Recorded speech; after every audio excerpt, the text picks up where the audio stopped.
Good morning, everyone. Hello, good morning, everyone. Okay.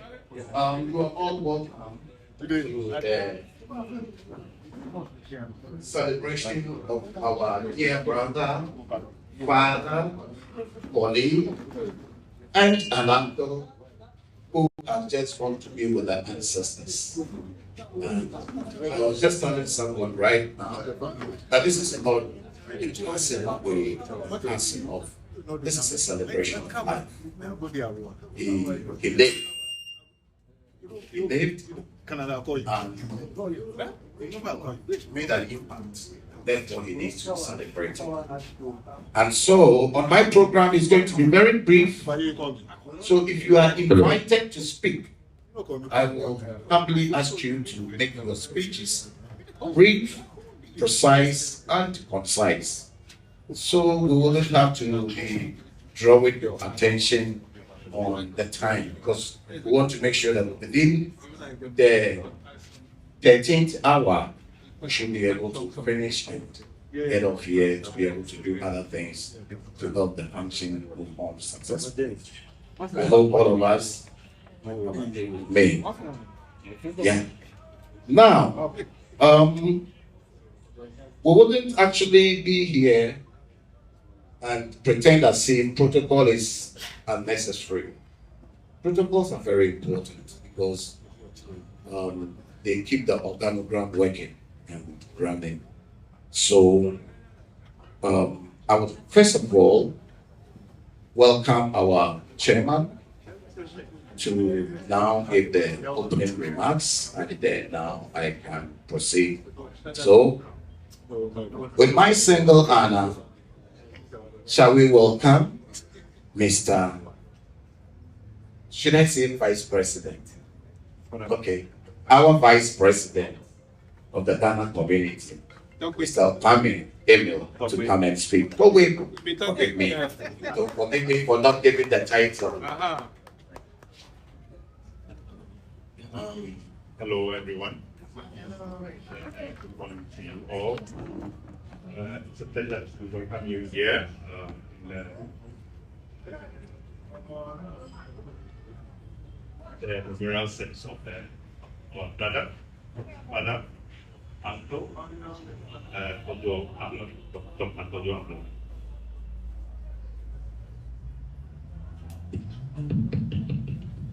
Hello. I think I'll have to say one. Hello. You're all welcome. My name is Kojo.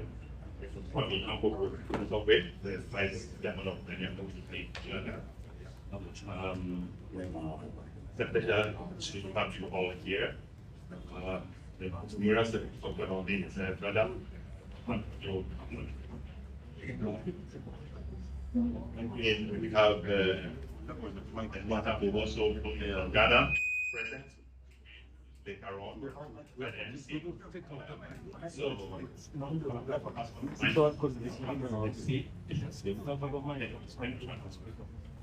Thank you very much, Mr. Chairman. I am honored to steer this program, and so give me the opportunity now to officially introduce a few people for us to acknowledge their presence. Like I said earlier, the wheel cannot run without leadership, without acknowledging people who need to be acknowledged.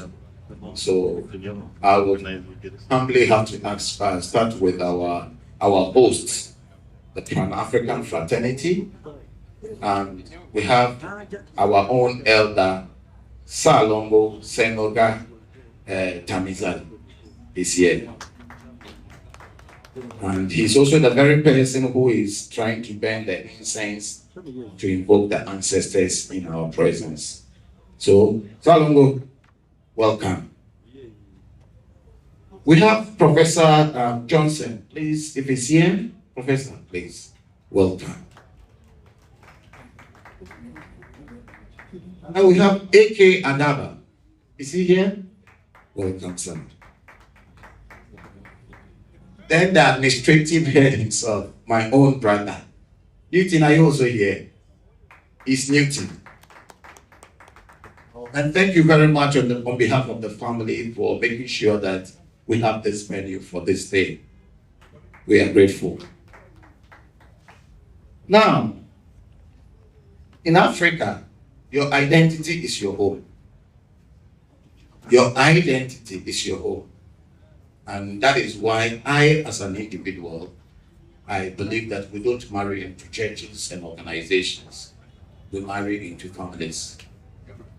Yes. So, a place where there is no family, then you don't have an identity. Kojo has two families. Yes, two solid families. The family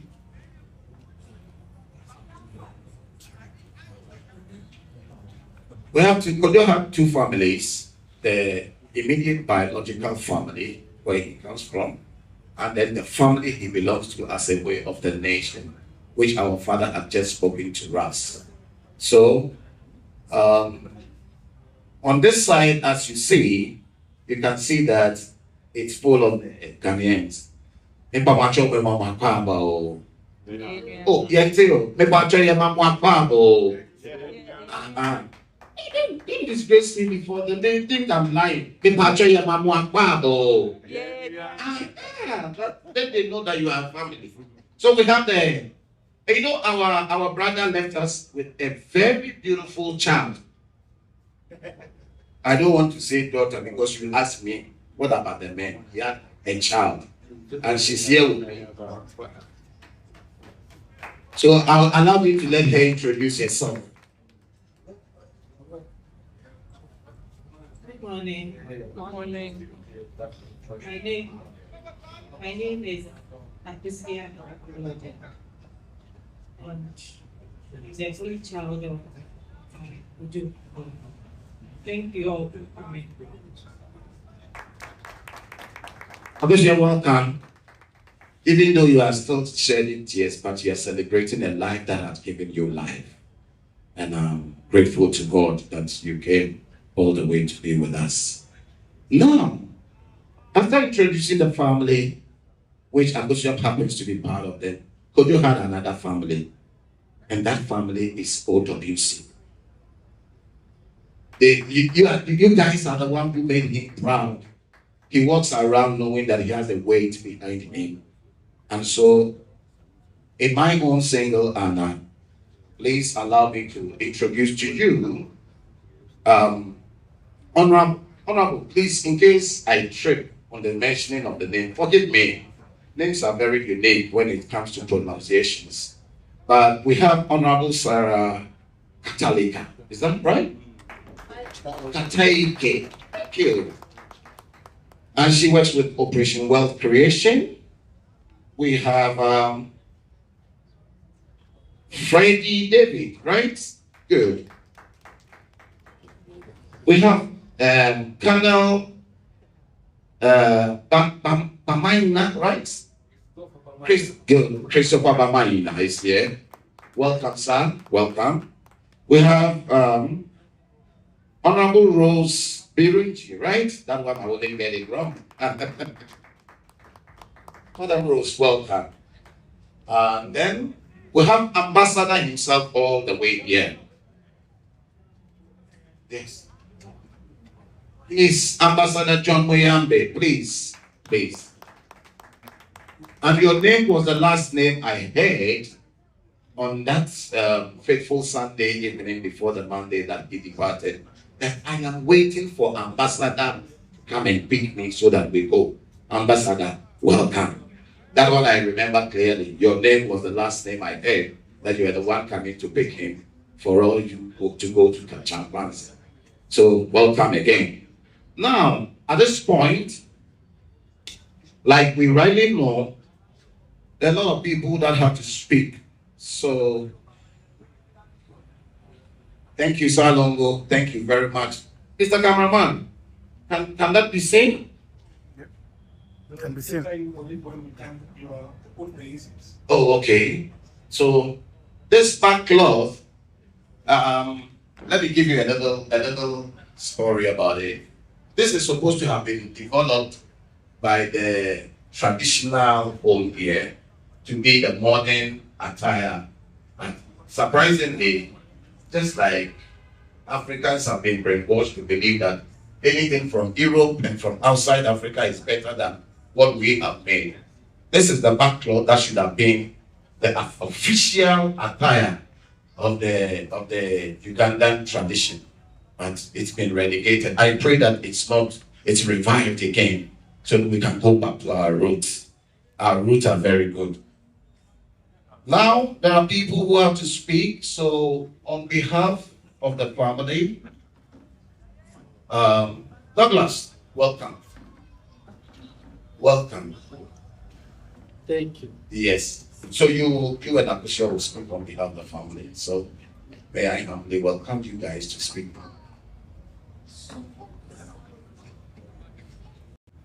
Thank you so much, my reverend, my brother. We just finished fighting, and then we just have to go on, and that has been the trend. I'm actually caught by a surprise because I thought I'm a host. So being called to speak, I would want to speak and pass on a message that I got from my comrade, the late Ablode. And this message is going to go to two people. The first person is going to be the daughter, Akusia Ablode. And the second message is going to go to his business partners and associate. Now, to Akusia, I saw your reaction when I took you to see the remains of your father. That is on Sunday. We came back to the house. I saw your reaction, and we have to rush you to the hospital. So the message for you from your dad, as all of us know, death is a transition. So the body is gone, but the soul and the spirit will go and queue and wait for us. So there is a way when we say we have a message, it's not a lie. The message is that, Akusia, it is okay for you. It is okay for you to grieve, because grief has to visit each and every one of us. Whether it's the loss of a loved one, or a friend, or a co-worker. It's just a matter of time. Grief will visit each one of us. But when grief visits you, what you have to do is to maintain what we call emotional responsibility. And that is the message for you, Akusia. Now, which kind of grief am I talking about? Or should I give the definition of a grief? Grief is a natural, human, predictable, and unavoidable response that you get when you lost a loved one. That is grief.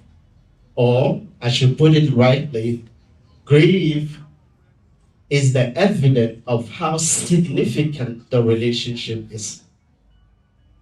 I'm going to take you a little bit to the Bible. When there is a loss of Lazarus, and Jesus told his disciples that, look, I'm going to go back and wake Lazarus up. So when Jesus went back to do that, for the reason that Lazarus died for the Son of Man to be glorified. When Jesus went back to do that exercise and saw that Mary and Martha was crying, my Bible says he wept. It's not crying, drop of tears, the man wept. So some theologians say it's because of the significance of how Lazarus is. But the bottom line is that when you lost a loved one, it's hurtful. It is heartbreaking. So you got to weep. You understand? So in grieving, it is okay for you not to be okay. That is in grieving. And I'm repeating again. In grieving, it is okay for you not to be okay. So I want you, each one and every one of us, to touch the neighbor and say, it is okay for you not to be okay. Because that is the message your dad said I should give it to you. But eventually you're going to be okay when we all join him. Now the second message to his business associates. The message is that Mr. MC, is it allowed to give a story? I'm going to be brief. You have to be brief. Okay. The story to the business associate is this. There is a lady who wanted a ring from the boyfriend. And instead, the boyfriend gave a teddy bear. In hunger, the lady threw the teddy bear on the street. And when the boy rushed to take the teddy bear, he was knocked down by a coming vehicle and he dies. At his funeral, the girl had the teddy bear, and a speaker, a machine from the teddy bear spoke. And he said, would you marry me? And guess what came from the teddy bear? It was a ring. So to upload this, the moral of my story is that whatever idea Ablode left, whatever business proposal he left, to my ambassador, there is a golden ring inside that you need to approach. He gave me this message, the continuous legacy. So I'm going to turn back to Ablode and speak to him that my comrade, my mentor, this is not to tell you goodbye, but this is to thank you and thank you for coming into our life and give us the joy and something to hold on. Words cannot really explain how we're going to miss you. No amount of cry will go back. So on behalf of the family, I have spoken, and thank you, everybody. Thank you very much. Thank you very much, Douglas. Thank you so much. Thank you so much. We're still doing the introduction. It's my strategic way of not making you bored so that I don't give you all the goodies that I have under my sleeve.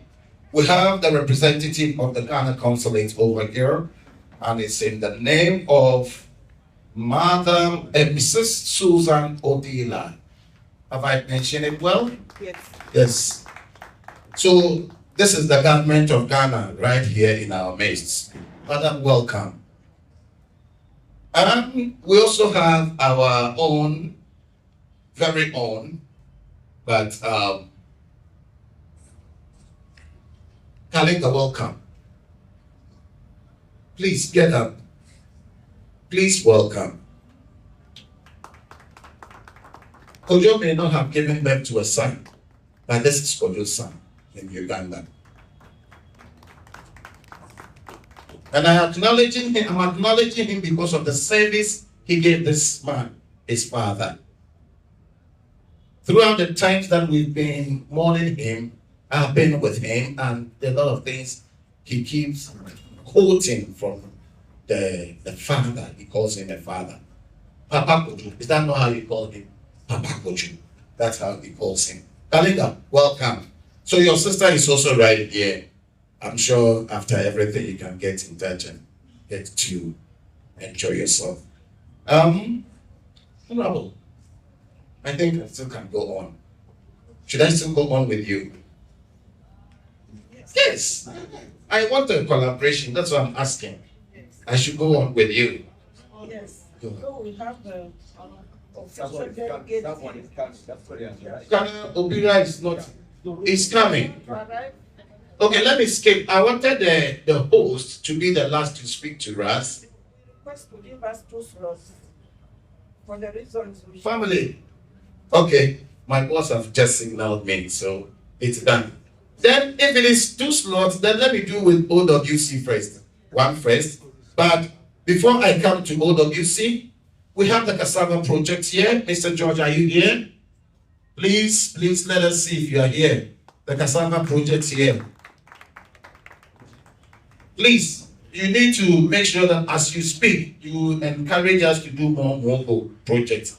Because Mogo is supposed to replace the wheat we've been importing from Europe all this time. So please look at that one and help us. And also, we also have the Peer Nation. The Peer Nation represented by Mr. Edward Nkunti, right? Thank you, sir. He's here. Oh, please get up. And so, allow me to let Madam Honorable Sarah Kataike to speak as the first lot of the OWC. Yes. You requested for 2 slots. Honorable is supposed to speak, Colonel is supposed to speak, but he's not arriving. So let me give the first slot to you. Shall we welcome Honorable Sarah Kataike as one of the representatives of OWC.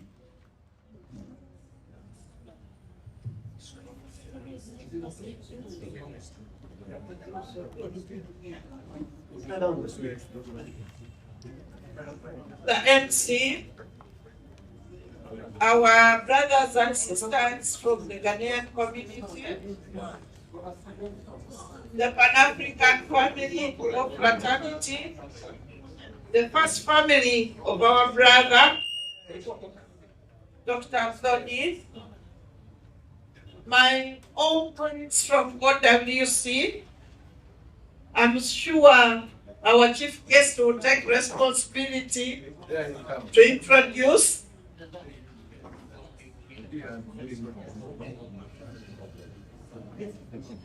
Fellow mourners, ladies and gentlemen, I want to welcome our own chief mourner from OWC, and I will introduce him.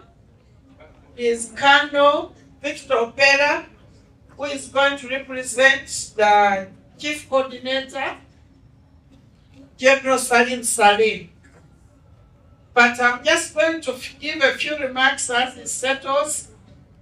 And I was fearing to take a lead because it's the one with the biggest message. I am only going to talk on a side why I said we needed 2 slots. In that big house of Operation Wealth Creation, we are 2 categories of officers or staff. We have the army officers, as you see him there, the uniform, but we also have the civilians, which me and Dr. Ablode belong to. That's why we said we should also be given chance. But it's one family, there's no division. The only difference is that as civilians, there is a way how we will get in a corner to talk about our issues. So I'll speak strictly on that line. And you've been told I'm Kataike Sarah, Global Honorable. I happen to be #1 civilian in that organization, that it started under me when I was a Minister of State for Ruero Triangle.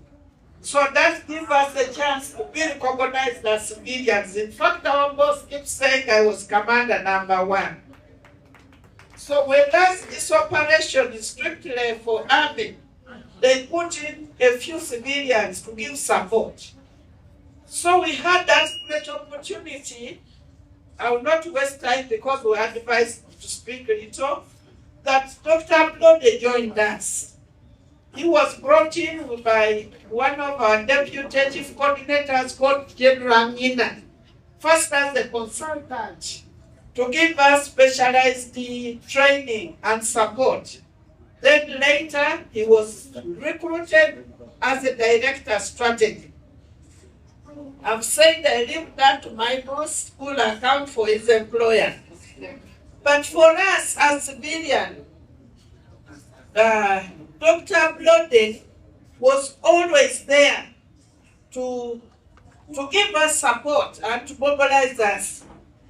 On the fateful day he passed on, to know that he had a mission. He had started on a task to mobilize us to have a meeting with General on some issues concerning civilians. And the whole morning we're chatting with him up to lunchtime.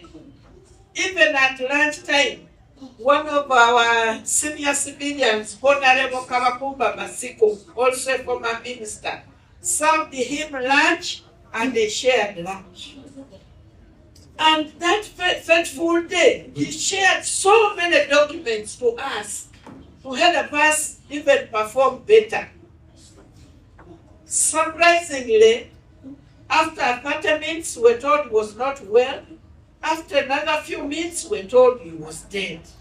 In fact, that very day, he had planned to do a meeting with all of us in the evening. So you can imagine the kind of blow we had to really, we couldn't absorb it. And in the interest of time, I want also to share one memory which I cannot rub off my mind. When our boss, General Salim Saleh, gave us a special assignment to go for a benchmarking trip in Benin. On that trip, I was with the Rose here, Birungi, we had a minister and other people. But because Dr. Ablode was already from the region, there is a way how he made us, our command was strong, because all of you know how he was such a very brainy boy. I want just in a few minutes to make the civilian staff, beginning with the directors, to start. And then, of course, we have also the others. I don't see here, but we are many. Those of you who are around,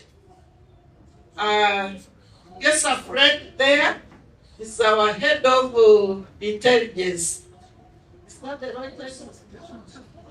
It is investigations, not intelligence, but you know, civilian, you read it like that. Ambassador Miami here, John, is another one. Is our head of minerals and mining. Our sister, Babasi, is one of us. And we are many. I'm sure some are just walking in late.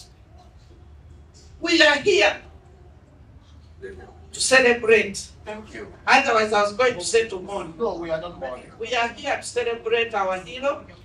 We are here to celebrate our friends. Personally, he had even visited my home. I come from the east. He had ever visited my home. And I told him, you are a member of my family.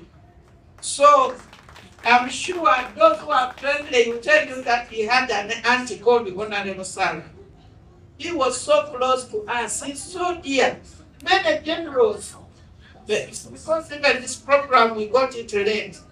Many we had absorbed him into our families. I told him, whenever you are in Mbale, my family knows you, walk in and you'll have a space to stay. We shall miss you, our dear colleague. And we know, even God knows how determined you were, how hardworking you are, how social you are. We shall miss you. But we are sure that the day will come when we shall find you where you've gone ahead of us. May the Almighty give you a good rest, our dear friend and brother.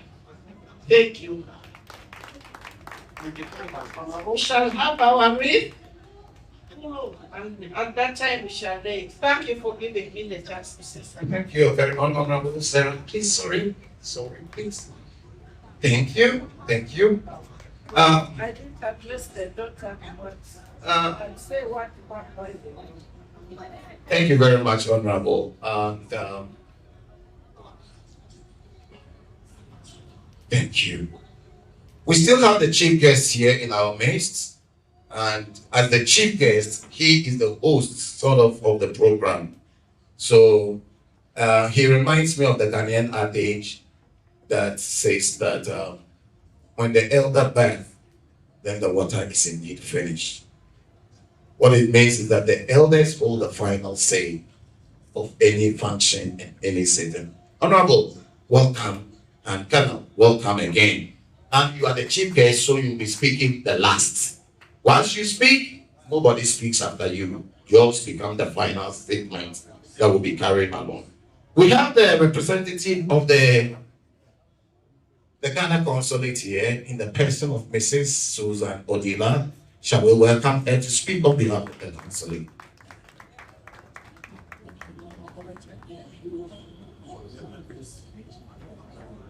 But this is your microphone. I don't know how it's making me. Yes, I've done my job. Good morning, everyone. I didn't say this is a name for us to speak so much, but I'm here to represent the ordinary council who was not able to make it here because he had a trip scheduled already and he had to travel. But my word would probably go to the family. In fact, the first day I met her, when they came to the office, I said, but how could she come on her own? Because it's a very difficult time for a child to come and actually be able to be the one to repatriate the father's body back home. I expected her to have come with someone elderly from back home, but it's well. I know that you are a very strong person, and that is the reason why they let you come here on your own. I believe that is so probably there's someone around who can with her. But we will only ask God to give you grace and come. It is a very difficult time, and it is something that is not going to be very easy for you, being the only child to your father. But we'll ask God to give you grace and strength and lead the way back as you're going back home, that let your flight be as smooth as possible, and that let God go with you. And back to the community, I know Mr. Ablode has been someone very energetic, someone very interesting. I met him only once, but I could see the energy, I could see the kind of person he was, and you know, it was good to meet him. But I ask the community to as well embrace God's will, because at all times it's God who plans whatever it is that we do in this life. May God bless all of you. Thank you. Thank you very much. Thank you very much, Madam Representative of the Consulate. Thank you once more again.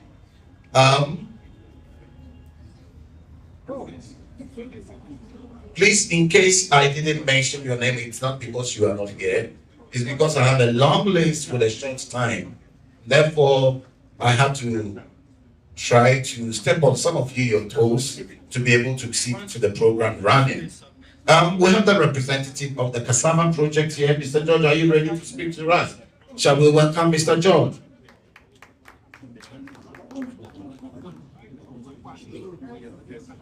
Maybe I can touch your chest and say you have to understand the problem. Oh. Thank you very much, Bwana MC. My brother Ablode, I want to wish you a very good rest. I know, as far as I'm concerned, you're not dead. You have rested.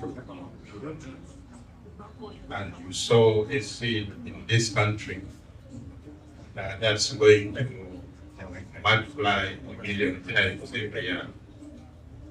I have known Ablode for maybe 2 years now. And when I knew him, I discovered that he's a very resourceful person. I am in projects. I have worked with many doctors, but when I met Ablode, he was a different breed. His brain works like a computer. So I embarked on a journey with Dr. Ablode. Colonel Pera was part of it. We developed the cassava value chain in Uganda. And we have traveled with Dr. Ablode in so many corners of this country. We even went to our home. He enjoyed our local food. I come from Busia. And when he was chatting with my mother, he told us the meaning of his name, Kojo. And he said Kojo means somebody who is born on Monday. I was born on Monday, and my other name is Barasa. The person born on Monday in our place is called Barasa. So from that day, I started calling him Dr. Barasa. And he became friends with my mother. Every time he asked me, how is the old woman? When are we going back to the old woman? But we have moved this journey with Dr. Ablode. I am a very inquisitive person. I always want to learn. And I can assure you, there are very few universities that can give you what Ablode has given me in a very short period of time. We did a feasibility study on the cassava value chain in Uganda with him. And we came up with a document, 390 pages document. And that document is in the hands of government right now. What pains me most, that resourceful man, I don't think has been utilized well as a country. He has been underutilized.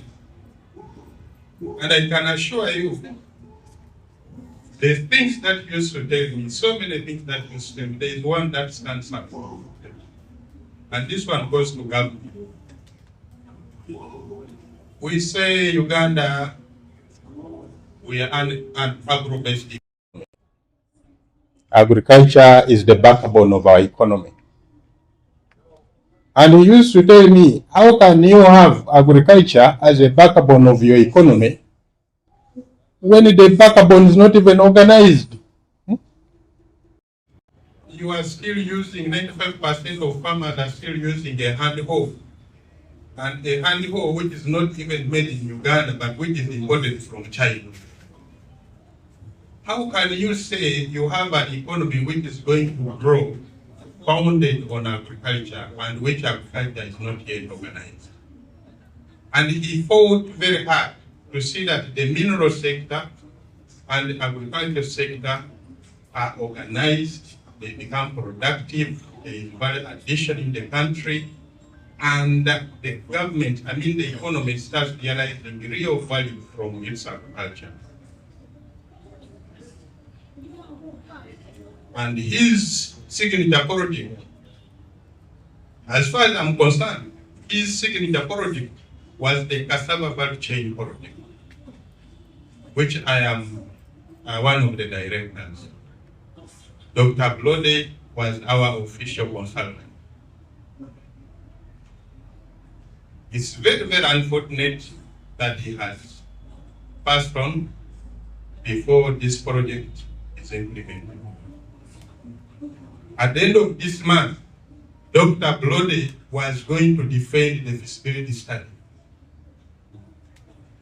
At the end of this month, I was speaking with the ministry officials, telling them the doctor who was supposed to defend the feasibility study at the end of this month has passed on. What do we do? I have spoken to some doctors and professors to see if they can come in and defend this feasibility study. And when you tell them that it's a 390-page study, they say that I need a lot of time to be able to defend that. So that is the person this gentleman has been. As far as I'm concerned, this project, if it comes to be, it will be the DNA of Dr. Ablode. He has put his everything in this project. He has nurtured us. He has challenged us. He has pushed us to perform, to perfect, to make sure that the project is, actually the project is now registered on the government website. It's now it's a government project already. And I'll have a discussion with the daughter as far as that is concerned, because Ablode did his job. And if there are any resources, he deserves to be paid. Even in his posthumous, he deserves to be paid.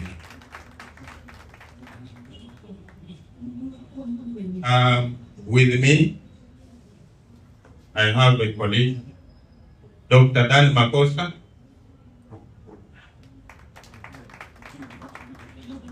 He's one of the directors of Customer Project. We have Dr. Maende, who is not here, also part of the project, and Mr. Patrick Singuzi. They have sent their condolences to you, Amanda. They believe with you. We feel very, very sorry for the loss of Dr. Ablode. There has been a lot of confusion about the program. We wanted to know how things are moving. Is there going to be a required mass? There was no communication. Even right now, when we came, we were expecting a required mass. We went to buy a wreath. They told us the body is not going to be here. So it has been a little bit a kind of anarchy. So we didn't know what to do, where to turn to, whom to turn to, and exactly what to do to honor the memory of our fallen brother. But I want to thank the Pan-African movement for organizing this. I want to thank Operation Wealth Creation for, giving Ablode an opportunity to exhibit his talent. I am very, very sure that he has placed a seed in Uganda, and we should use that seed at least to honor his memory. We should make sure that whatever he has planted here is wind, gives fruits, and these fruits should benefit the people of this country. To Amanda, I am very sorry for the loss. We really hope that one day, we shall come to Ghana, because Dr. Ablode had promised to bring us to Ghana, to the Cassava Institute, to do benchmarking there. But I promise you, one day we shall come to Ghana and we shall lay a wreath on the grave of Dr. Ablode. I send my condolences to your family and all the friends of Dr. Ablode and colleagues. And I say sorry for the loss. Thank you very much. Thank you very much, Mr. George. Thank you very much, George. At this point in time, you remind me of an African proverb that says that if you don't offer me a seat in your house, I'm not welcome. And traditionally, until I offer you with water, a cup of water, it's still not welcomed in this. So I will humbly ask the DJ to give us a very soft song as I officially welcome my guests to my house. So please give us a soft song, and please, those in the back door or the backyard, offer my guests water for me so that I can continue with them. Please, over to you, Mr. DJ. It should be brief. Please, those who are helping me with the water, kindly, let's quench the thirst of those who are here to mourn with us and celebrate the life of a hero that needs to be celebrated. Thank you.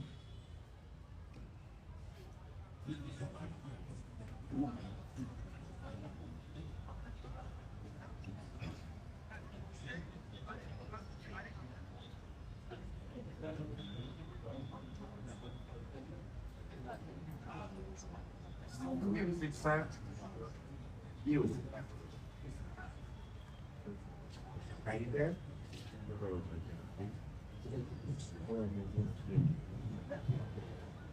Still, I need my music to be flowing. As we're waiting for the music and welcoming my guests to the traditional home, Salomon,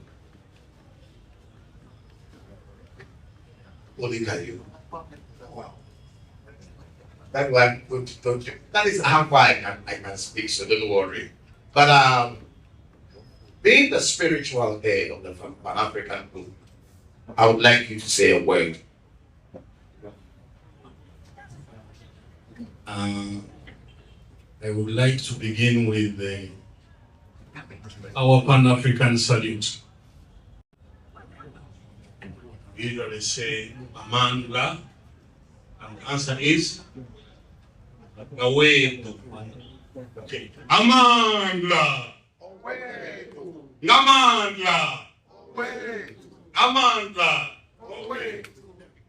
Mama Kataike. Thank you for mothering our brother. As far as we are concerned, he was a uniformed Pan-African warrior. An African man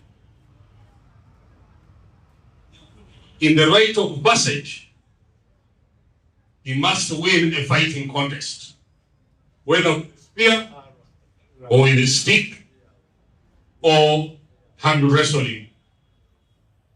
In the extreme sense, he must come back with the skin of a lion, whether he undresses it forcefully or whichever way.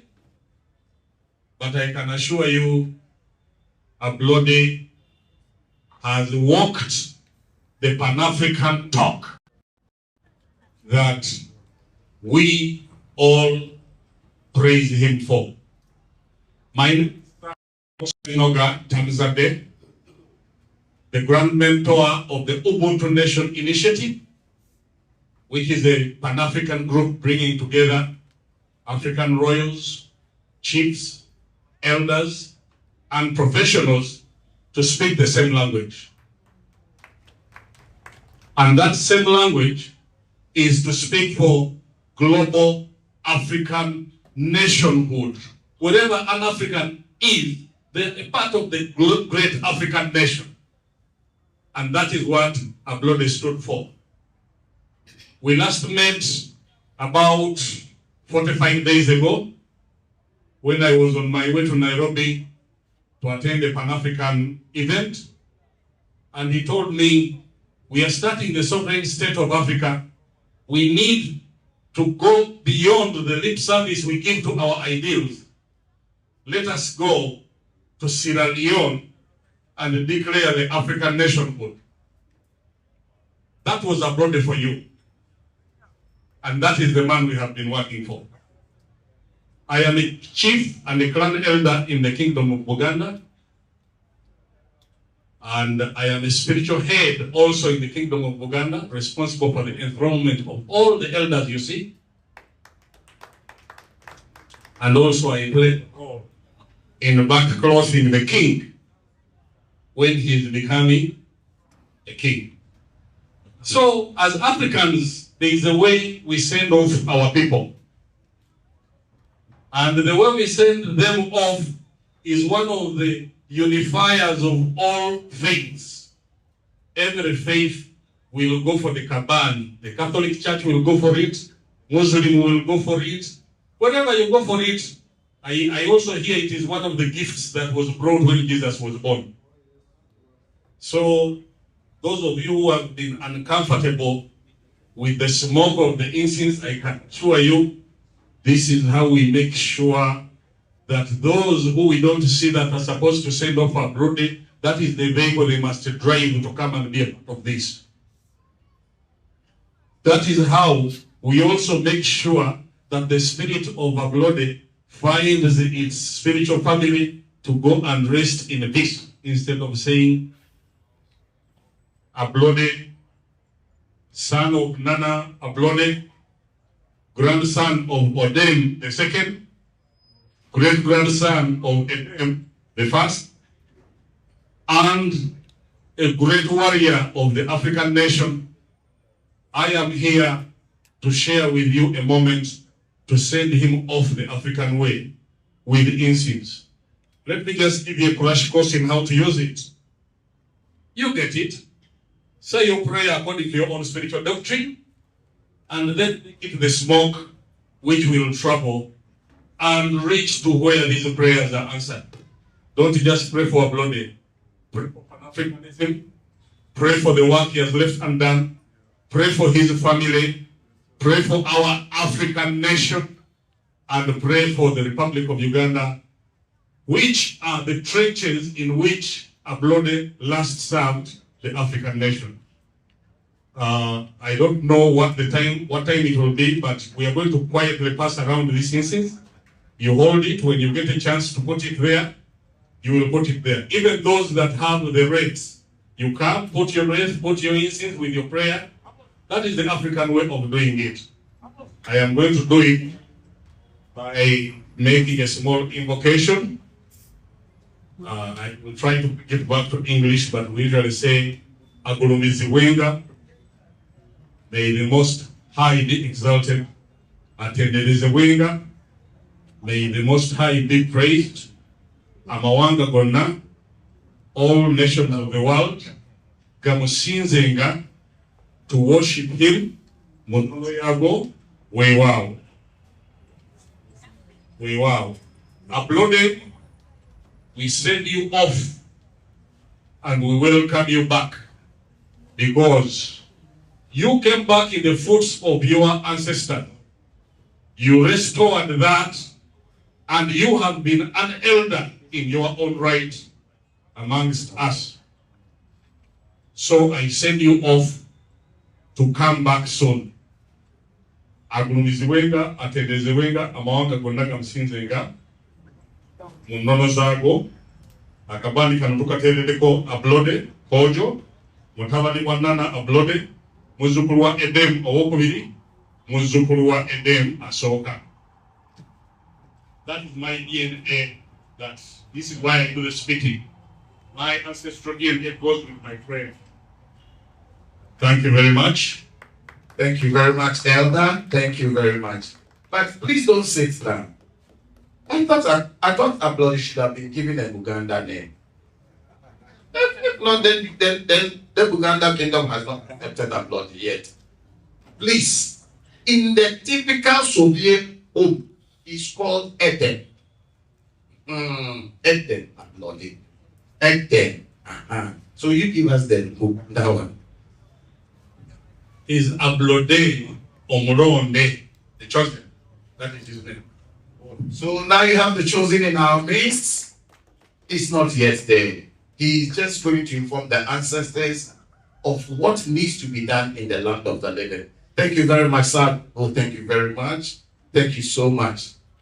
Omronde Ablode. That's right. Eden Omronde Ablode. Wow. This one is into history now. Mama, when you go home, tell the Soviet people that the man is Omolonde Ablode. Thank you.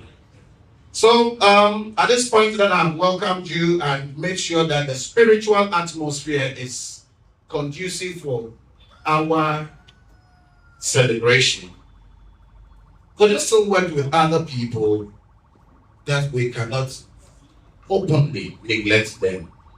And one of those organizations is the Peer Nation, right? And we have their representative here, and we will humbly welcome him to speak with us. Please, you are welcome. There you are. Thank you very much. I'm question not well mentioned the word mourners, I would say celebrants. So I'll have to revise my notes here. Kojo Dr.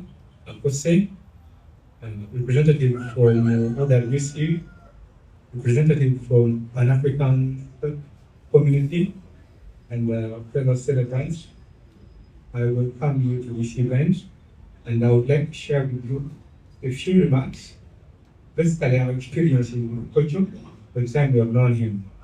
My name is Edward Chronology. I'm the executive director of Peer Nation, a service-led and user-managed organization based in Machindi, in Ghana. I'm also a Rotarian, and I'm a head of Laity for Christian community in Machindi, and I'm also a knight of the St. Mutiamu Catholic Church. So, to the family of Kojo,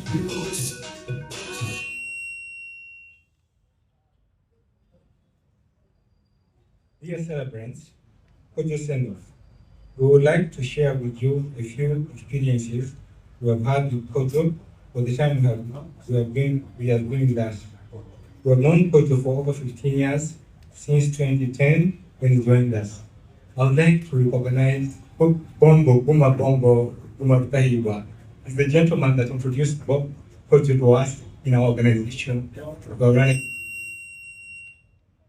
Joseph Aponda here, the president of Heart Sound Uganda, and Ajay Kudaya. So Bongo introduced Kojo to us, and he was very welcome and very resourceful to us. Kojo was very passionate with the cause of improving lives of vulnerable people and the less privileged. Kojo picked us from nothing and organized us into a national NGO that went on to win several grants to implement projects within the country. Kojo was our management consultant and a grant writer, a role he played very well, and we shall miss him dearly.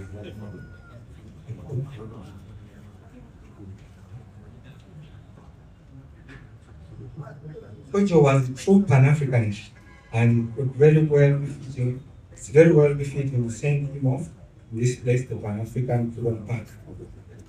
As Peer Nation, we would like to send off Kojo for a small contribution towards the value expenses of 250,000 Uganda shillings that we shall hand over to Kojo's daughter, Akuse. May Kojo's soul rest in peace, and let perpetual light shine upon him. Farewell, brother Kojo.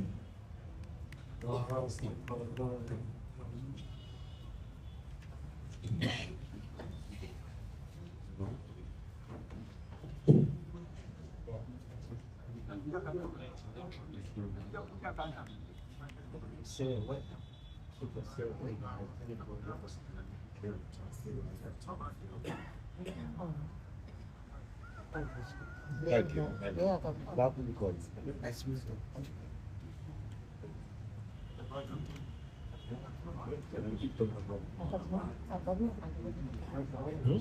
Thank you very much, Peer Nation.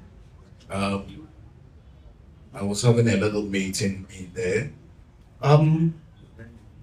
As your chief servant here, my elders have informed me that I feel like speaking a little bit. The way Salongo challenged me with the Omolonde, I also want to challenge him with one Ghanaian question.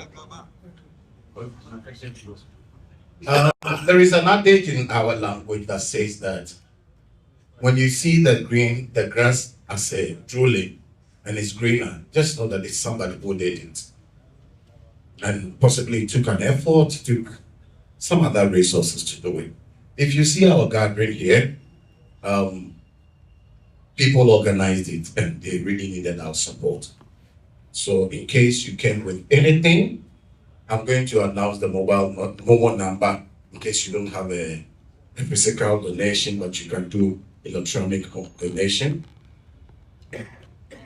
Sorry. And if you have the physical liquidity here, we have isolated that woman there on behalf of the family and Ghana community and the Pan-African movement.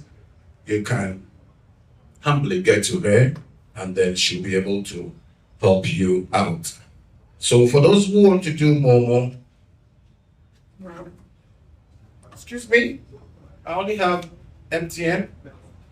Okay, we have only MTN mobile money and the numbers are 0774. Let me repeat again, 0774 759911.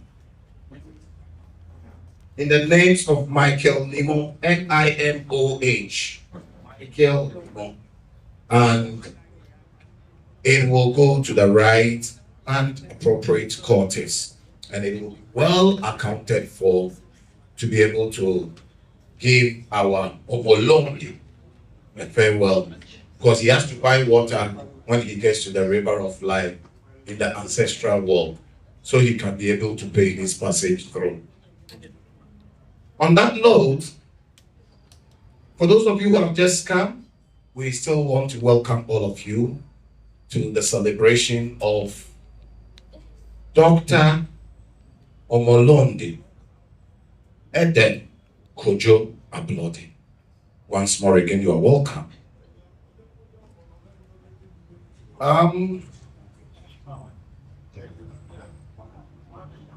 I have just been given a name to speak on behalf of the Pan-African movement. So I should skip the person, okay? I'm still compelled to still speak to Colonel, but Colonel is the father of the day, and he has to be the final to speak. Once he speaks, no one speaks again. Excuse me, sir. Your name again?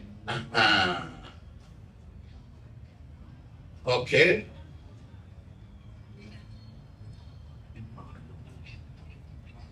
Okay, Jonathan, are you here?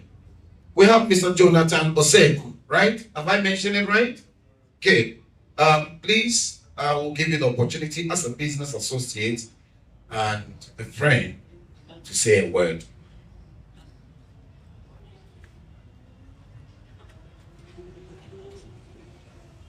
Thank you very much, MC.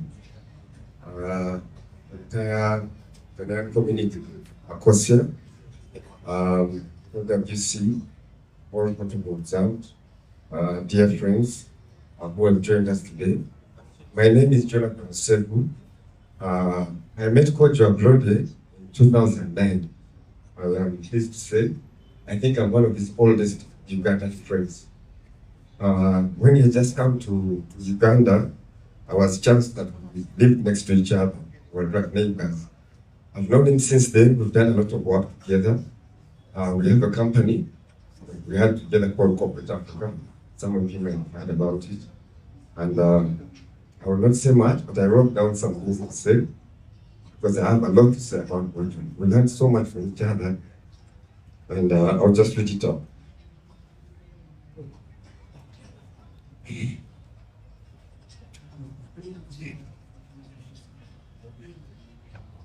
I'll read my tribute to Kojo, because to him was a brother to me.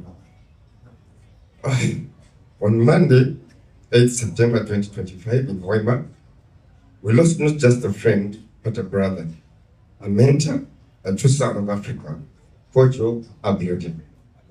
I first met Kojo in 2009, and from that moment, our paths intertwined in ways that would have an indelible mark on my life.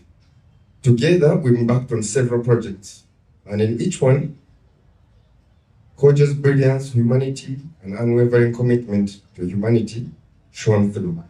He was a Pan-African in the truest sense, a philanthropist, a gentleman of rare dignity, and a man wisdom seemed borrowed from a time far ahead of ours.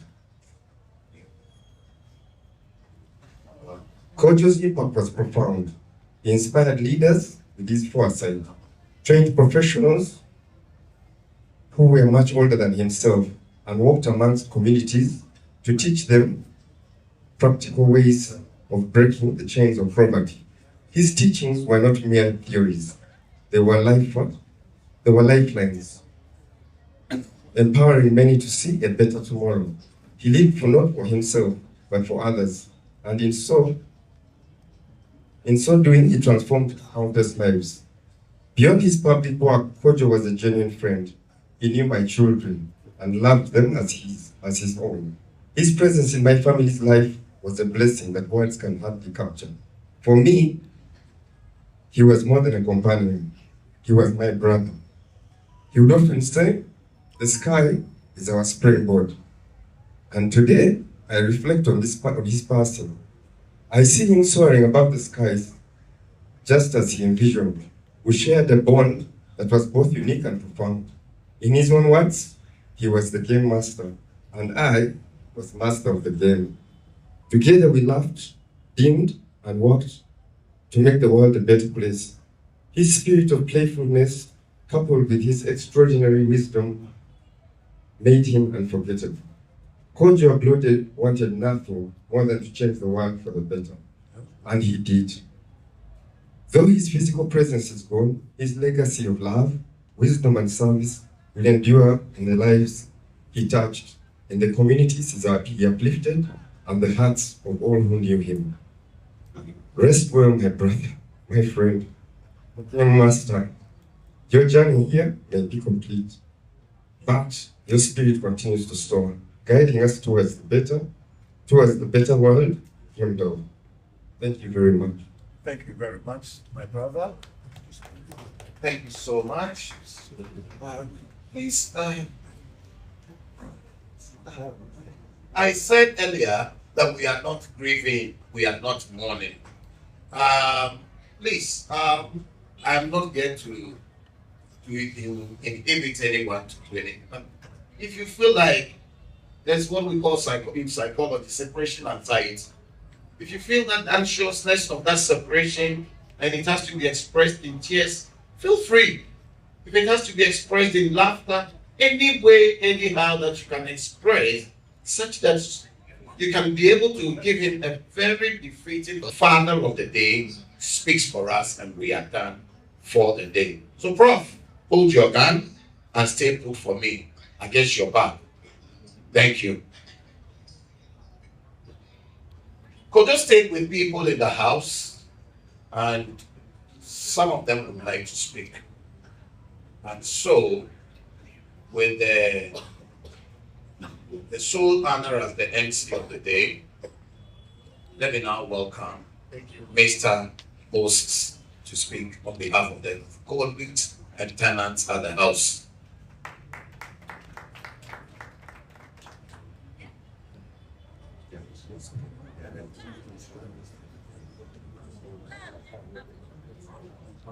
It is a good afternoon or still. All right, as Mr. Augustine has enlightened it, Kojo has been our neighbor. So since I'm the only neighbor who is representing right now, I believe the rest are the way, I don't know, but all were informed. So Kojo has been a very, very, very, very good inspiration neighbor, protective man, a person whom we always reach out for advices in terms of businesses, in terms of environment, and the community at large. I met Kojo 6 years back, and really, Kojo has been so helpful to me in terms of my businesses. We could share ideas, we could share a lot. He has been a friend to young children. You know, there are people there in the community of Chibumbiro who really mourned inside in their hearts because of what? The guy could move in the morning and start buying sweets and chocolates and biscuits and sodas to the young children. So a lot of people were grieved to lose that man. I'm not going to waste time here, but what I only wish is his soul may rest in peace. And may his daughter please be strong. That is the only way that everyone takes after our own job done here on earth. Praise of Augustine. Moses, a man should not cry in the public. Stop it. Don't make us feel like we are mourning. We are celebrating life, please. Thank you very much. I personally call him the chief security of Kojo's house. When it's due for closure, he closes. He sees to it that things that pertain to Kojo works and moves seriously. We'll have a volunteer from the Ghana community to speak for us. So, a volunteer from the Ghana community. Mr. Chairman, you told me you're going to furnish me with please bring Chairman here. I gave him like 2 hours long ago.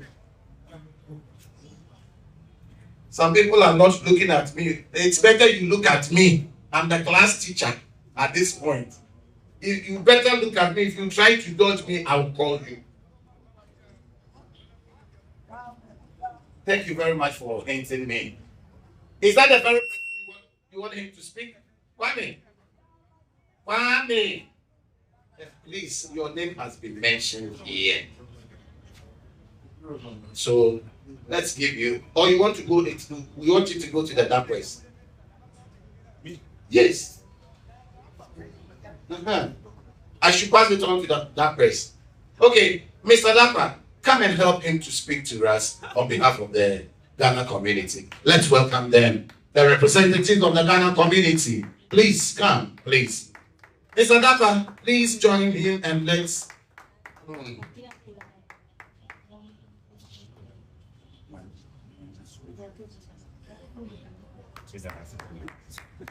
We are leading you.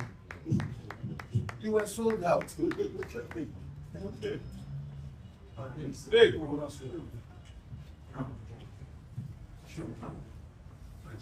Please, the leadership of Ghana community, you can still stand with them and then he speaks on our behalf. I think here will be fine so that those here can still see us.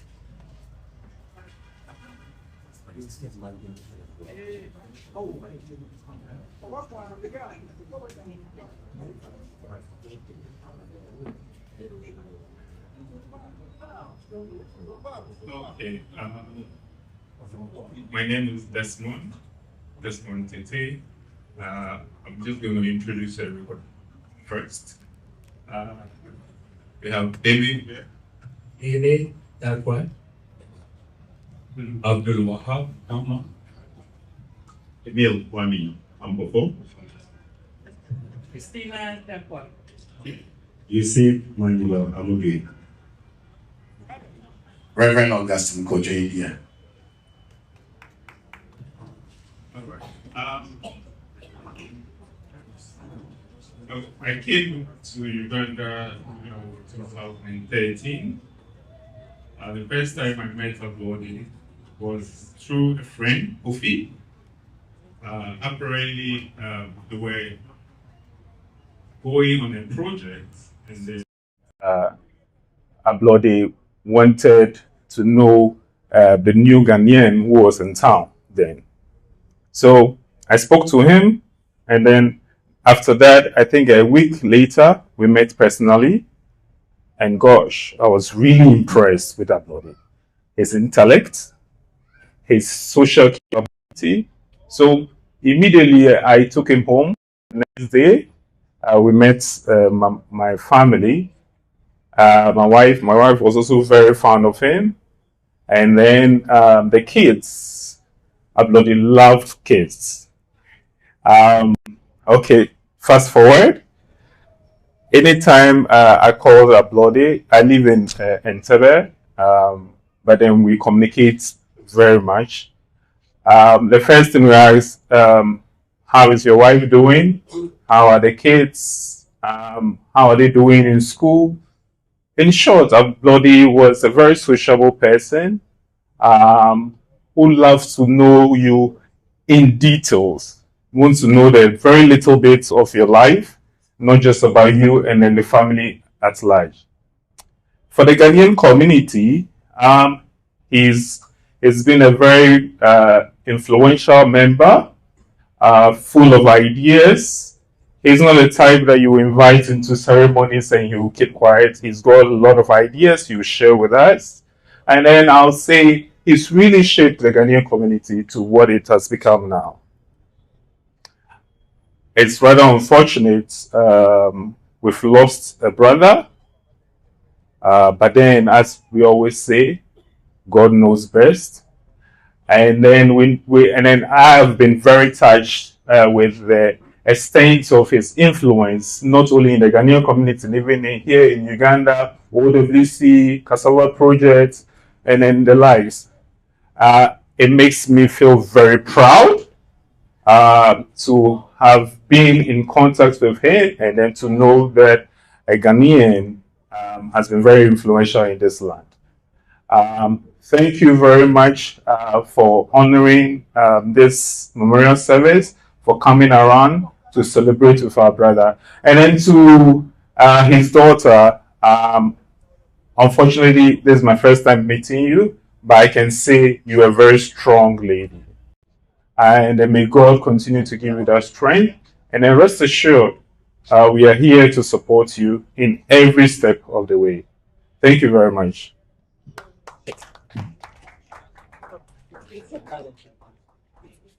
Thank you very much, our brother. Please let me have my second microphone. Thank you. Yes. Any donation done is going to be duly acknowledged, so please don't be worried. Your money is in safe hands and is going to be accounted for every penny here. Master, let me give you the next, because like earlier, you were the last. If I'm a detective, I'll start the investigation on you first. But I'm not a detective, so let me give you the honest to speak.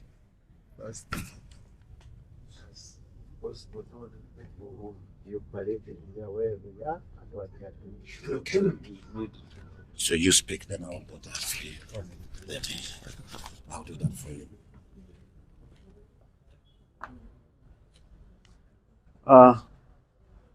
Good afternoon to you all.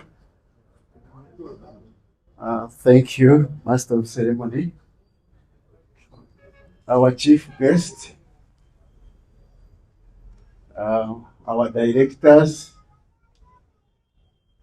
the doctor, dear mourners. It's a day we are gathered here to remember who was doctor and what we know about him. For me, I joined Operation Wealth Creation when he was already there, and when I joined, I didn't know most of them. I had to take time and identify, know who is who and how he does business or how he does office work, so that I could get people to work with. And among the people I chose, after knowing who is who What does he do? How does he do it? Was Ablode. The second one was our chief guest here. The third one was Honorable Kataike. I'm glad you are here. You are welcome. I saw them as officers who want things to move. In the office where we are, we sit at the headquarters of Operation Creation, and when you are given a task,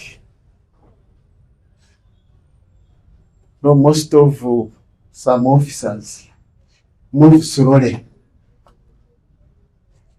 They don't move to fulfill or to do their work in time. Ablode was not that. Dr. Ablode, I want to tell you, before my directors here, all my colleagues, that in that big office of ours, he was number one. In fulfilling and moving a project given to him, reporting in time, he was not wasting his time. He would spend his money, imagine, to move one area to another area to do government work. That was Ablode. You dare him to move, he touch his pocket, move and do the work. Now, when I identified him, as we continued discussing, they had told you earlier that I am in minerals. I hate minerals at Operation Wealth Creation. I discovered he had a lot of knowledge in variation. And I told him, Doctor, our president has a problem with variation on minerals. How can we put heads together and help the president, help our nation to develop the value chain, especially on gold and precious minerals? Those are precious minerals, but we decided to start with gold. The others go with it as you do the variation. We visited fields where mining activities are taking place. We've visited all the regions with him, with the directors I have mentioned. The first route we went to visit the mineral areas, the doctor was stopped on the way that he was a foreigner and he wouldn't visit those areas. I said, what's this? Are we here to develop the mineral sector? If we have someone who is already identified, because the way he came in, he told me how he came in.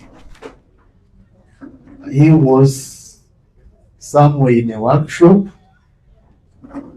General Sada attended in that workshop. He made his presentation. General Sada looked at him. After the presentation, he looked for him. Called him, they discussed, says, I want you to come and help me. Ablode accepted, and when he accepted, he was appointed and handed over to General Angina. because he was the deputy CC to get him an office where he would work from. And from the experience I have, when the General Sare picks on you, you have seen that you are a material. You will help the nation. He really needs you. He will say he needs you, and he will say he needs you. I will tell you, when he called me to discuss how I can help him in the mineral sector, I said, General, I have a lot of work. I will not manage. I have my own work. I have my business. As I come in to do the work you are telling me to do, you will again tell me, all the others will tell me that you, man, you are a miner. I'm a businessman, I'm a farmer, and I do mining. Said these other people will say, you are a miner, now you are our manager, then you are working with the government. There will be people saying that there is a conflict of interest. Because I hold licenses. Yeah? Then there are those who hold licenses. Then I am required to report about you, the way you do the mining, the way you do exploration. Are you following the law? People will start saying, that one wants to take our license. He's reporting that we are not working, we are not fulfilling, because our license is revoked and he takes them. I said, if you allow me to continue mining, because I won't leave mining, then I serve you. I do both. I serve you and I continue mining. He said, John, there is no one else I work with apart from you. You do your mining. I have no problem. Let those who will talk, but do your work. So the first route, I traveled with the other directors, leaving Ablode behind. The second round, I made it a point. I said, let me take him. If they are to tell me, pack your bags and go home, I packed my bags. First of all, I didn't come for a job. So I went with him, we moved around, and came back. We saw what was in the field, we saw what was lacking. Conroe will be my witness. Wherever we went, on each working point or in the field where artisan miners are working, he would advise, he would tell us how we can improve on the methods they were using. So he has educated so many outside. He has educated me on what I didn't know. He was not in mining, I'm in mining, but he educated me. Out of that, we decided to start a value addition business, me and him. And he was always mentioning his daughter. Daughter, I knew you before I saw you. I've seen you today for the first time. But your father loved you. Be proud of that. I love you and I will love you because of that. We were registering a company to do the value chain, and he was mentioning you to be part of us. I will continue to make sure that that project takes off. And I kindly request you to join us and have your particulars. You are going to be a shareholder in that company. I want you to remain and move with us to keep the legacy you have done. If I do that, I feel proud. He had mentioned some of his brothers who were to join us. They had ever done that one we are going to do. The jewelry cutting, polishing, to the end. She knows them. She has written, doctor has written the feasibility study for that project and it's completed. She was helping him to do it. She knows it. She knows where it is. We're supposed to print it before we went to Champanzi, but we said let's print it when we come back. So we've not done it.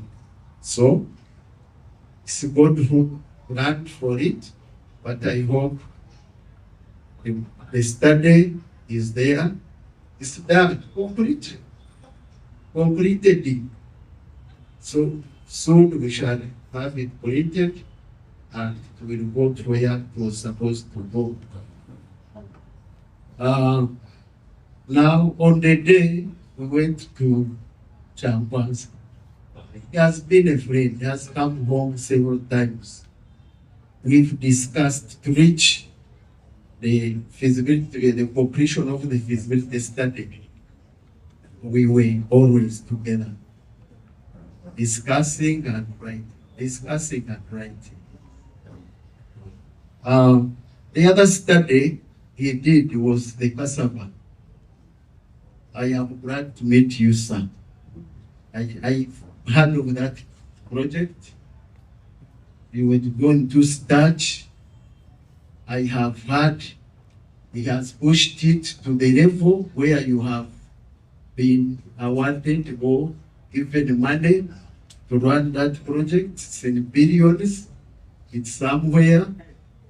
And all you need is to push it to come to your account. That is what is remaining.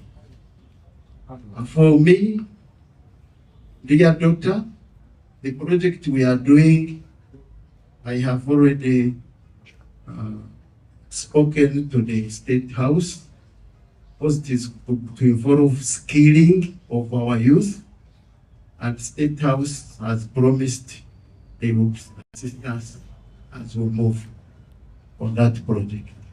So it's a project that we are not going to let just put it aside and we forget doctors' efforts in that project.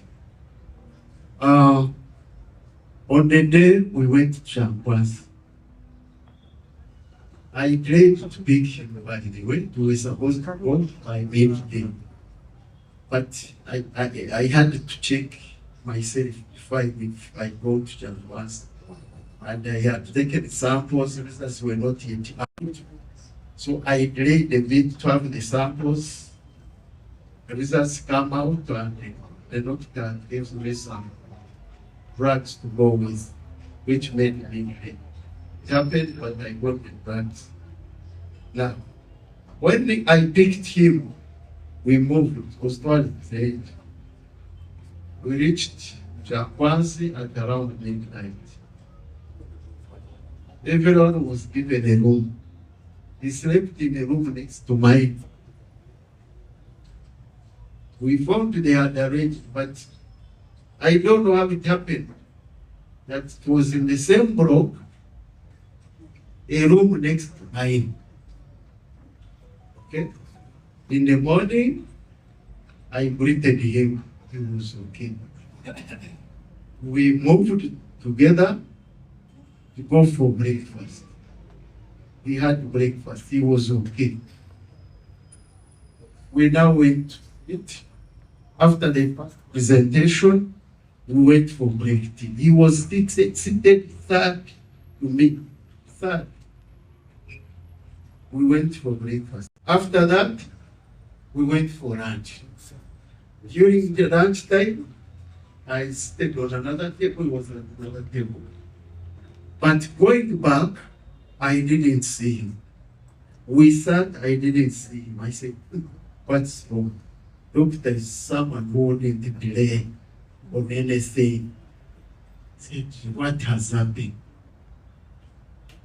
In a short time, they announced one of us is unwell, and they are attending to him. The doctors are attending to him. After maybe an hour or 2 hours, this was around. Like a 30 minutes. Yes. They announced, doctor is bleeding. What's this? I had no word to say. I just kept what I thought. Maybe he was dead, or he was somewhere in a coma. He would come back. Because they said he collapsed, he can't speak, he can't. So I thought maybe they are saying he's dead because they have not yet known. They said, the man has gone. After our session, everyone knew that Ablode had gone. I only picked his diary and the notebook from the table where he was seated. I moved with him. I still have I hand it over to you. Now, I don't want to take much of your time.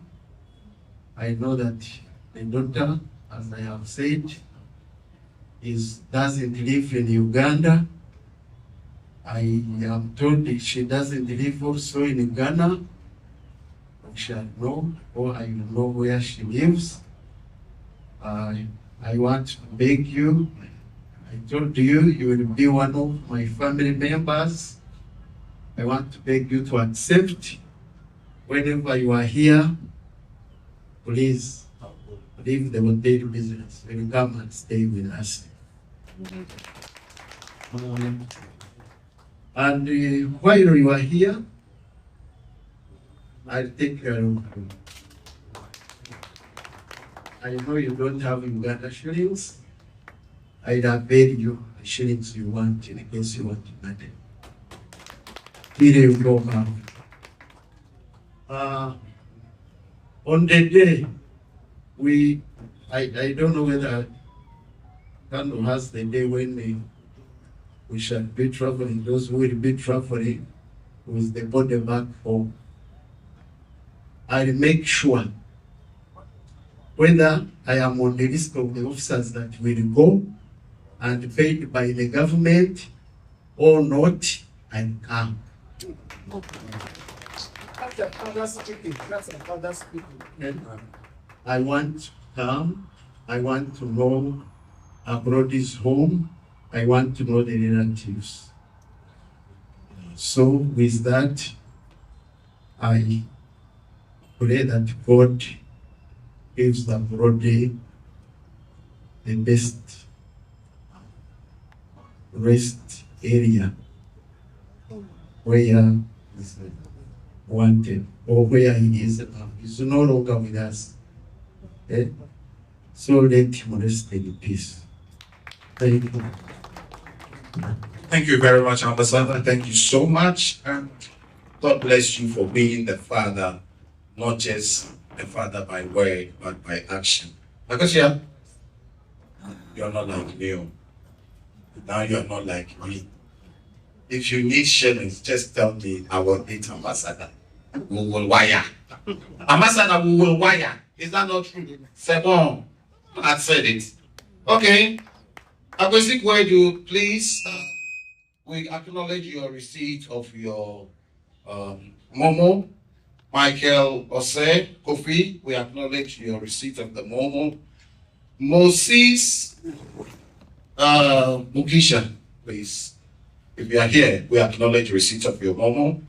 Brenda, we acknowledge receipt of your Momo. Sarah, Honorable, we acknowledge receipt of your Momo. Mr. Frederick, we acknowledge receipt of your momo. And Mr. Desmond Tete, we acknowledge receipt of your momo. Thank you very much.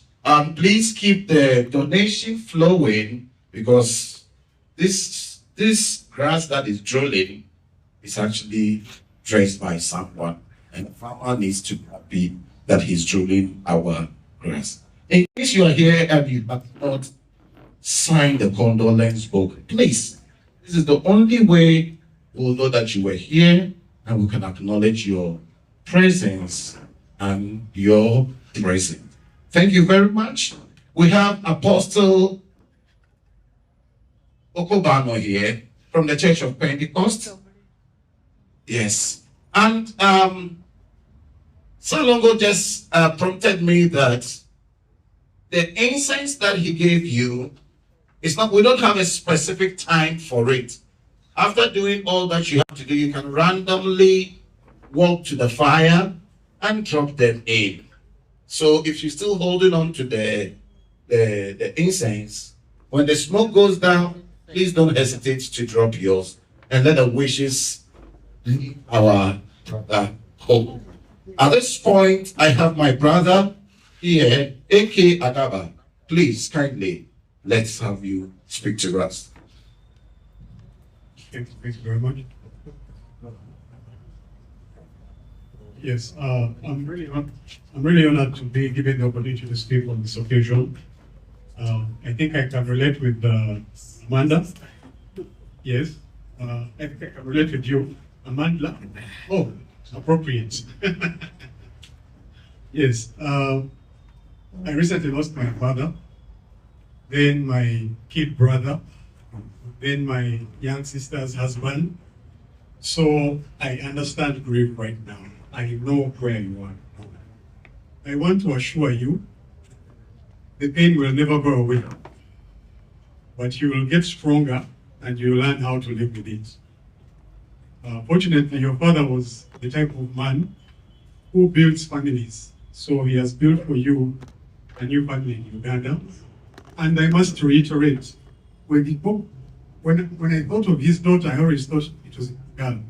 That is how endearing he spoke of you.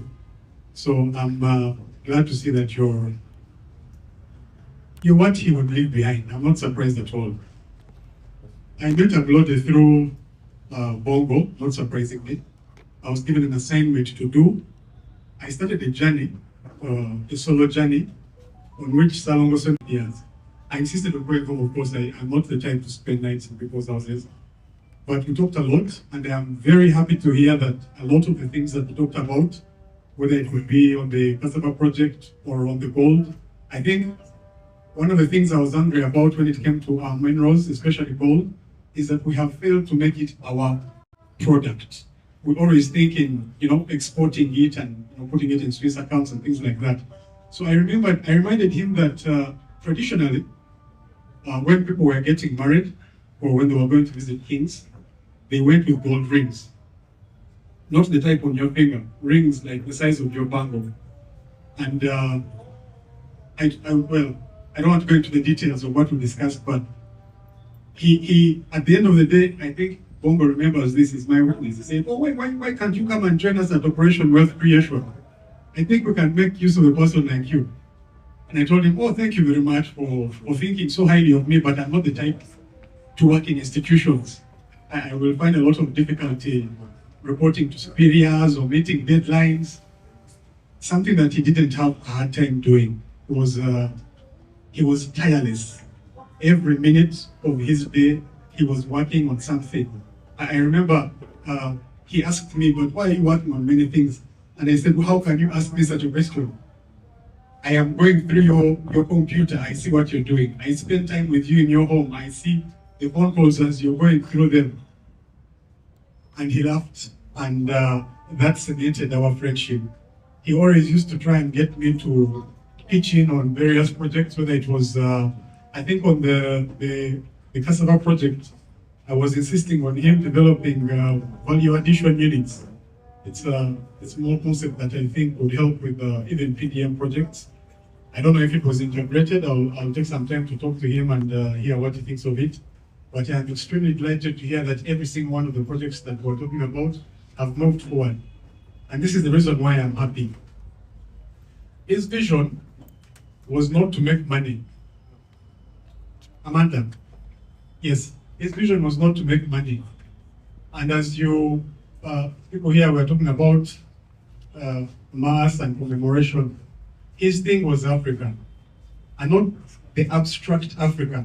He wanted an Africa where Africans worked like sovereigns, meaning you don't have any debt, you don't have any worries about where your next meal is coming from, you don't have to worry about where your house is where you're going to live, you don't have any worries about your identity or if the next person besides you is a threat. That is what his vision was. So as you celebrate the achievements that are going to bring in considerable resources for you, I'd like you to remember that ultimately he would like us to see an Africa, Uganda of course, where people move in the kind of dignity that you're going to be moving in. Where when you go home, now you're home, right?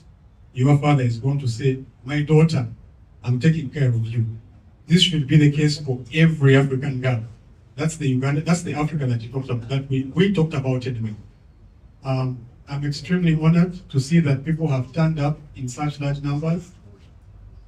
I am so delighted to meet you. Thank you very much for the privilege of having spent time with me, and thank you, Bongo, for introducing us. All of those on the new sovereignty platform, I hope now, because people get lazy and careless when people are still alive, right? But I hope now that his life has gone, we shall appreciate his absence and find the meaning in what he has left behind. Thank you all. Have a good evening. Thank you very Good much. afternoon. Good afternoon. Thank you very much. We have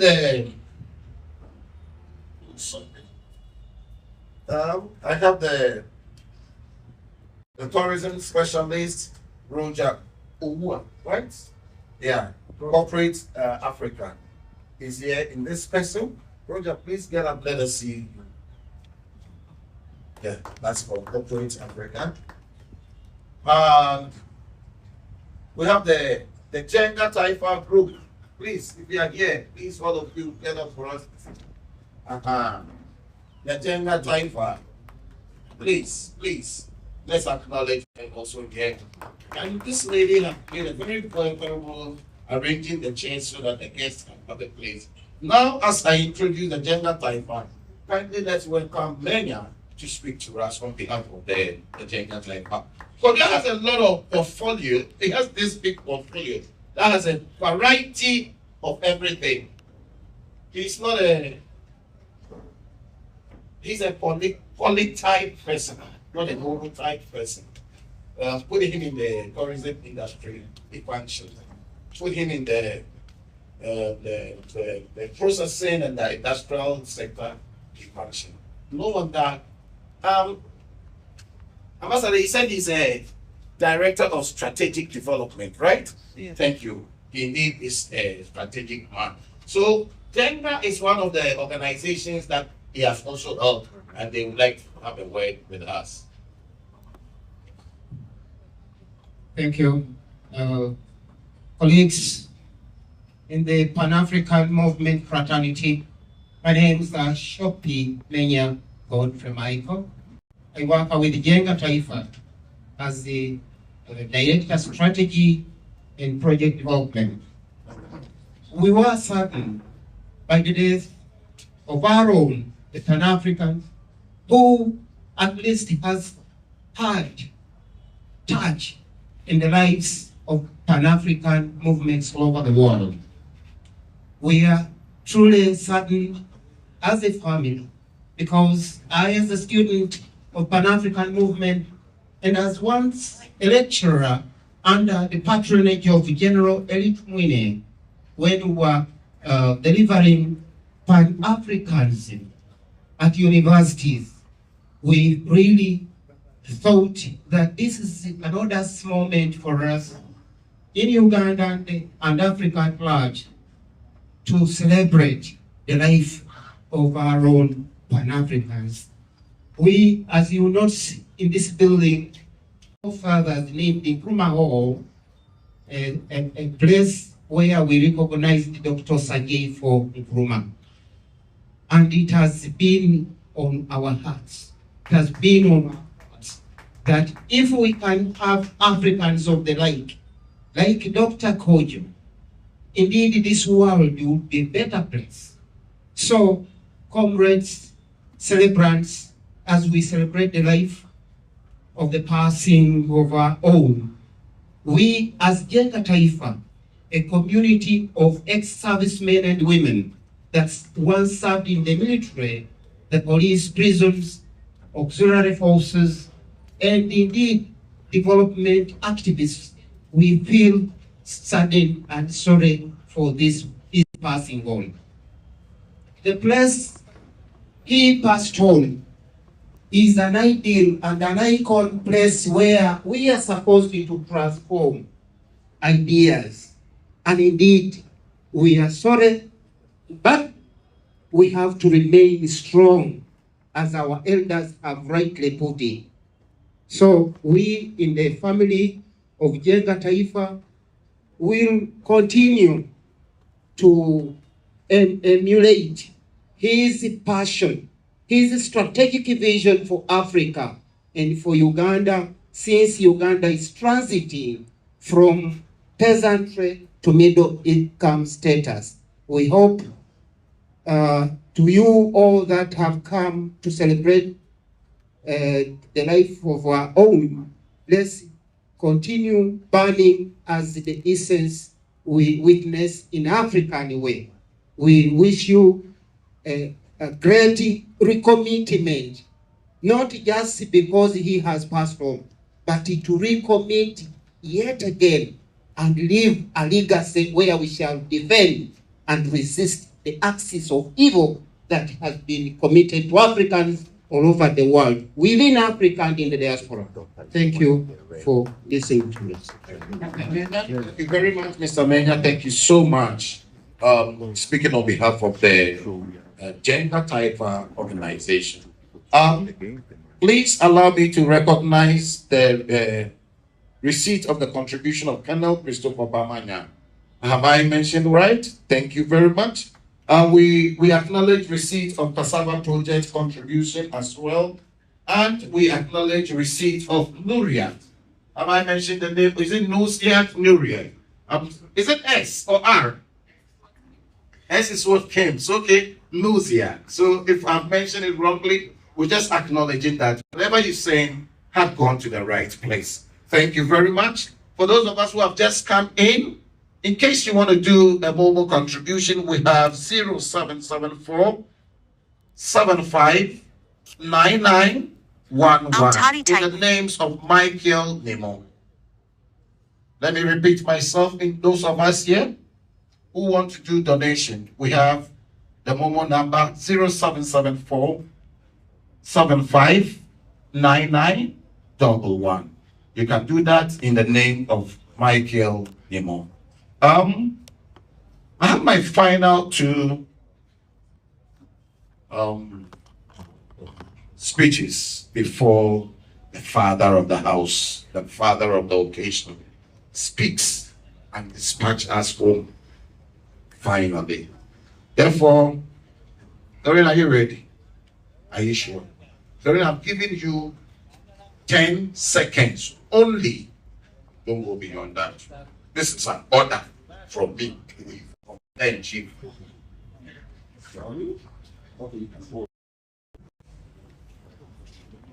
afternoon, friends.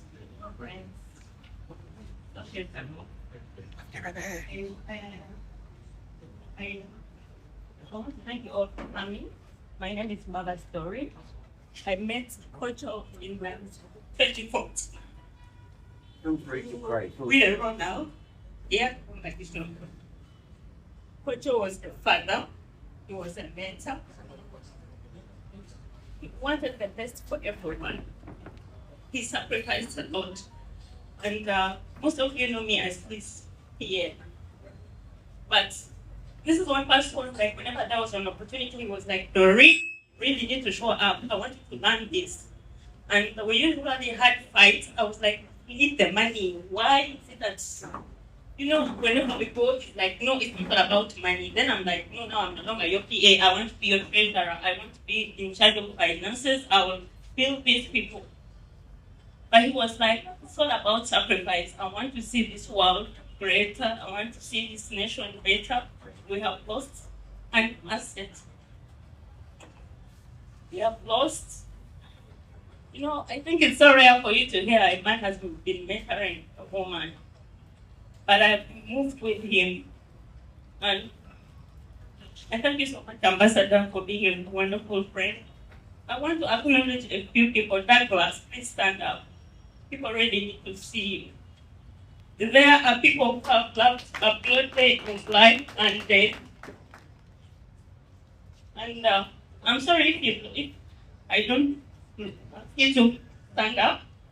I also recognize you. On the day Kojo died, we were together. And breakfast was fine, lunchtime was fine. Then he told me, you go and mobilize those people. We really need to have a meeting in the evening. And that's the last time I saw him. So actually, I think I'm the last person who found out that he's dead because they told them I was outside wandering around. And I was like, it can't be. We are here, the man was so fine, he was not sick. And all I can assure you is our organization is best because there was a standby ambulance. But he died as a hero. He didn't die in pain. That's what I can tell you, Amanda. And really, your father loved you because everybody was asking me, how old is Amanda? Many people thought that Amanda is a young girl. And I am so, yeah, she's a baby. So, Amanda, you've always been a baby. You've always been a girl. You've always been...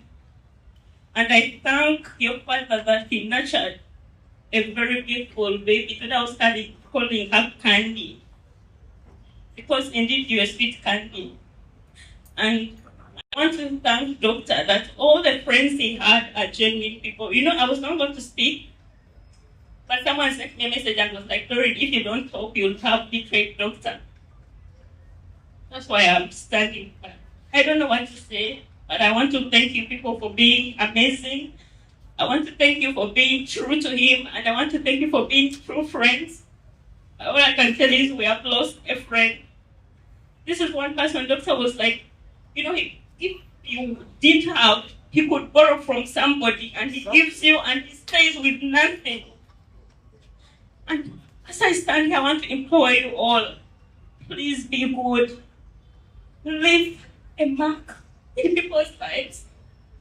I want to thank the Ghanaian community for giving us a wonderful person because most of us thought Ghanaians as scammers. But Doctor disapproved us all. Most of the Ghanaians we met, he used to tell us that they are princes. But indeed for him is a prince. And we are surely going to miss him. We have lost, I don't know, I don't have the right words, but I want to thank the Ghanaian community. He has really represented you so well. I want to thank you, George, that even, you know, other people when projects are really moving, people really hide. And at least George said that there is something coming. And I want to thank you for always checking on Akusu.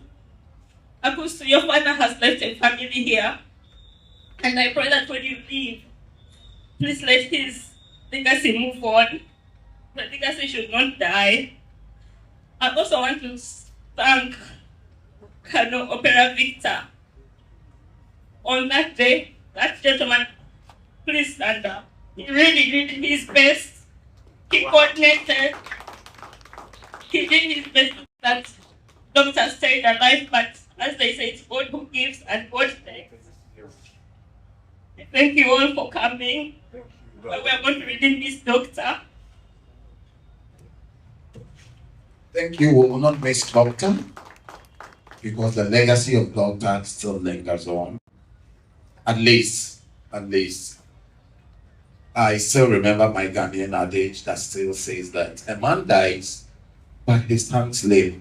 So this tank is going to live and live and live, just like the tank of these great Pan-Africanists that are alive in our hearts. At this point, I would really need a very composed room, very, very composed room, because this is a ceremony that should have been done holistically in its own settings, but fortunately or unfortunately, it has to be done when the man has passed on. So, on behalf of the Ghana community, the directors, and the colleagues of OWC and the Pan-Africanist group, I would like to welcome Professor Chibalama, right? Chibalama Johnson from East African Polytechnic College, Chambogo, to now speak and confer on our doctor the PhD that he did. Thank you. So, all organisms and Polytechnic assemble here. The scholars, the practitioners, and the students as well. Professor Kelly, you go on the side next to you, come in the middle. We are going to do academic rituals, and that's how we do it when a doctor falls down. Some of the things are new to you, but bear with us. We also mind time. Professor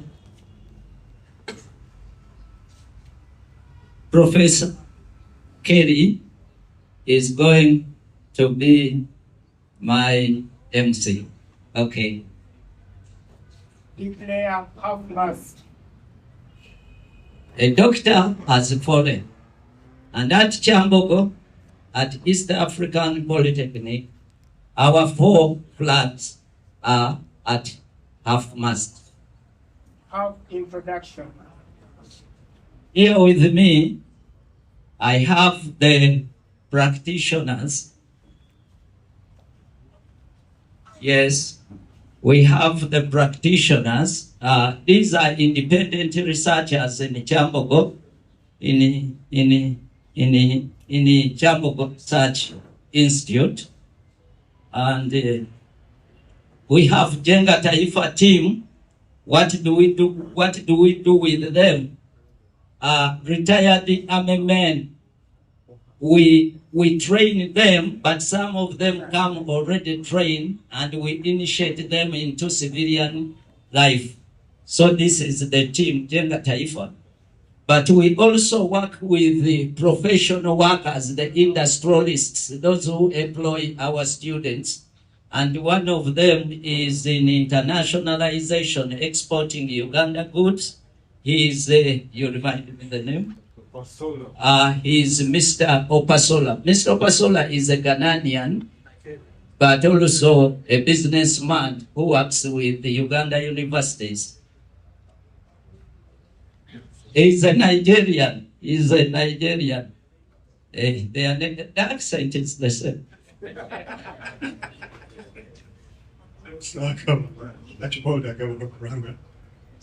Archibald Agaba is a member of the convocation. He's a practitioner. He had to be here among these business people. When they are present, the college runs because they have money and they employ. Yeah. Professor Chisekwa was the professional supervisor of Ablode. This is Professor Chisekwa. This is Professor Kelly Mukasa. Had to be here. In principle, when a doctor falls, 2 doctors have to be present. I'm so happy that you've joined us. Keep with us. He is an independent researcher in the Chambogo Research Institute. He performs research on hemp economics. I'm the principal investigator in the Chambogo Research Institute. I'm Professor Chibalama Johnson. I'm a professor of alternative pathways in education. I've come here to profess the doctorate of late Dr. Ablode. You give me the other name? Kojo Ablode. Professor PhD of Kojo.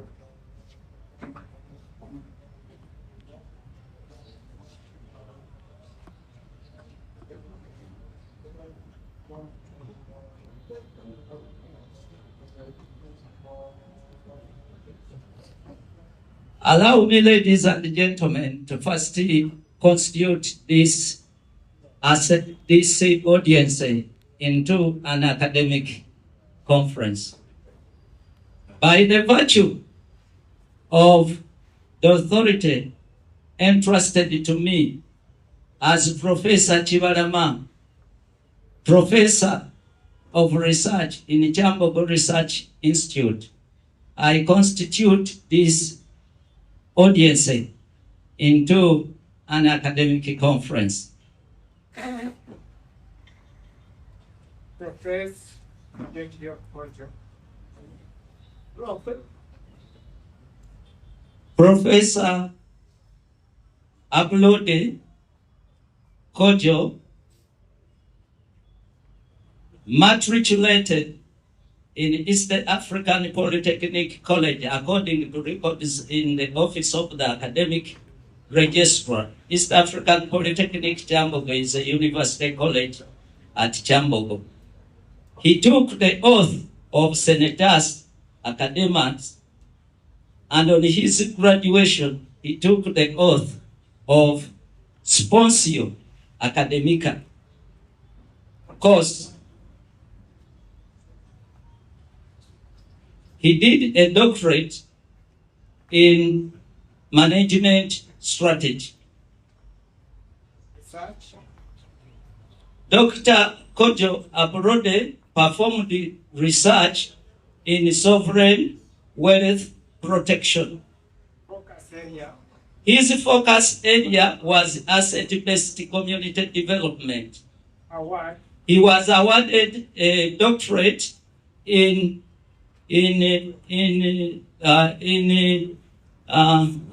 management strategy.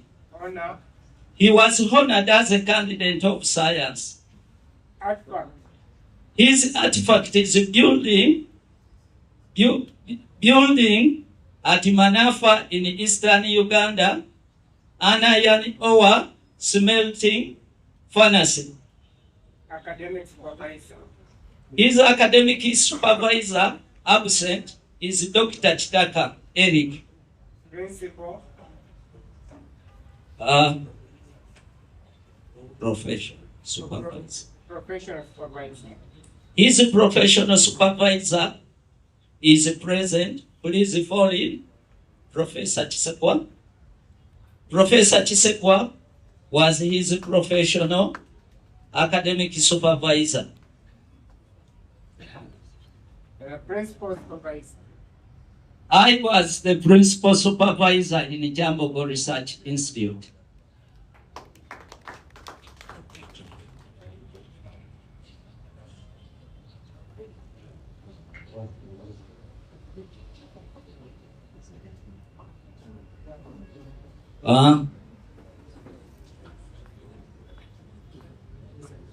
Alma mater is Dr. Kojo Ablode is an alma mater of East African Polytechnic College at Chambogo. Therefore, posthumous requirements, the family posthumous requirements is accepted. That's why we are here. It means anything concerning his papers, everything, you can pick it. It is accepted because I have all the organs of the college present here with me. Thank you very much. and of professing the doctorate of Dr. Kojo Ablode. Thank you very much, Professor. A minute. Let us take the procession for the incense. Okay. Please, let's do the procession for the incense for those who came to. Yes, please. You can join Professor as they do their procession of the incense.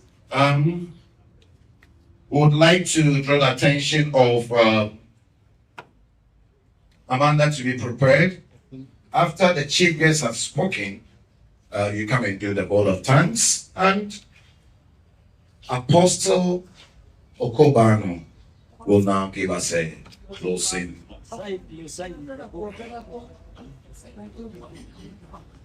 Thank you. If you haven't written anything in the book of condolence, I am still here reminding you that you didn't come. So if you came, I want you to pen something down there so that it can still be a memorial that you were here. Thank you very much. Without much ado, we still want to remind those who have come late that we're still open to the Momo collection and contribution. And it's in the names of Michael Nebo. And the numbers are 0774 7599 and 11. Thank you. If you do any donation, it will be acknowledged and it will be mentioned right here. We still have some figures. Kindly help me. Let me acknowledge those who have. Thank you. We have Apostle James Okubano. Your contribution have duly been received. We have Juliet here. Your contributions have also gone. And Patricia Namutebi. Patricia Namutebi, your contribution is acknowledged. Matthias Kito, right? Yes, it's also acknowledged. Fatuma Kasijeti, right? It's also acknowledged. So, like I said earlier, your contributions goes to the right hand and it will be duly accounted for. If you made any contribution, draw out our attention and we will duly acknowledge you. And in case you also have fiscal liquidity, I call it cash. That is the only word that you mention and you smile. I've never seen anyone mention cash and frown. Even if the person doesn't like money, the moment you say cash, then the smile follows. Please, we will still acknowledge the hard cash as well. And at this point, allow me to now. Chambogo, are we done? Okay, we are done. You see, when a house is resided by a proper leadership, the house runs. That house runs, whether you like it or not. Most of the time, we think that a person always has to be there in person to run a place. But whether they are there in person or not, the house still rises and runs. This very afternoon, we have I want to use my own word in addition to his worked out for title. He's an honorable to me. And he's the Director of Inspectorates, Research and Analysis. According to sources and information available to me, if he had happened to be God, he wouldn't have let Kojo go. But because he's human and he's limited when it comes to sustainability of life, he did what he could, but the Maker says it is time to come home. Today, he's the one in charge of this meeting.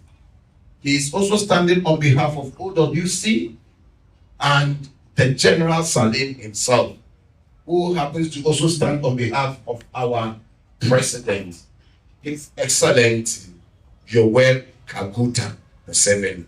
So he's not only speaking as the Colonel, he's not only speaking as the friend of Ablode, he's speaking on behalf of OWC, he's speaking on behalf of General Salim, and he's speaking on behalf of our President.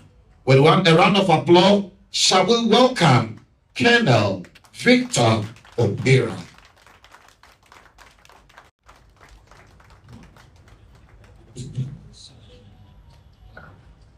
And dear celebrants, daughter, the Pan-African movement, the Ghanaian community, our colleagues from Operation Wealth Creation. I'm Colonel Victor Obera, the Director of Inspectorate Research and Analysis. Maybe before I proceed, please kindly allow me to request that our people from Operational Exploration stand and be recognized.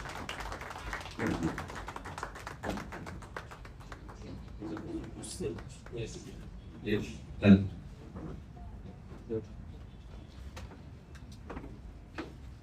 One, it is a very big coincidence. Here, first of all, to represent Operational Creation, but also to a very large extent of being a very close friend of Dr. Kojo. Actually, before even going to Champwansi, I attended with Dr. Kojo a high-level engagement that was organized by the National Planning Authority for 3 days. And actually, in that conference, they told us to leave behind our account numbers and not to work out with the Dr. Kojo, because I think one of his accounts had expired.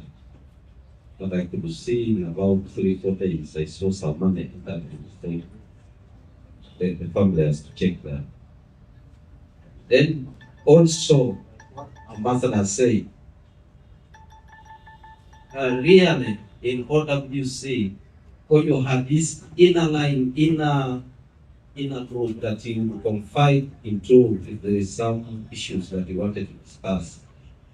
That is what Ambassador was trying to say. He was one of them. I was one of them, and the Honorable here. We were very, very close. So even when they reached Champwansi, because I was overseeing the arrival of officers that had been scheduled to come for that course, I remember Ambassador calling me around midnight, said, I've arrived with the Dr. Kojo. Where can we stay? So I immediately guided them. So I was in the canteen at that time. Find you there. But I think they delayed a bit. So in this, the process, even that same day, like what Honorable Kateki is saying, Kojo sent us very many documents, those people that he trusted. And I could see somebody take the time to introduce to send a number of approachments. He was saying, Comrade, now that we are all here, I think it will be a good idea to follow up on the request to the Parish Development Model Secretariat for 300 copies of the PDM for the implementation guidelines for discussion to directors. Then he also sent another one, the Parish Revolving Fund User Handbook. Then he also sent another one, implementation guidelines for the Parish Development Model. Then he also sent another one, implementation guidelines for Operational Wealth Creation. Then he sent another one, the Parish Development Model revised and simplified guideline. Then he sent another one, final National Development Plan 4 for Parliament approval. Then he sent another one, the final approvals of the National Development Plan 4 at the state direction of the country.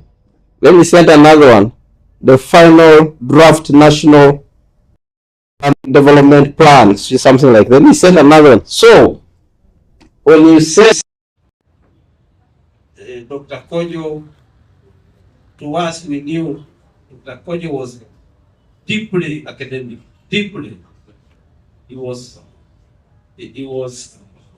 very, very intellectual. Each time we would sit in the top management meetings, he would remind us that have we understood the president's intent?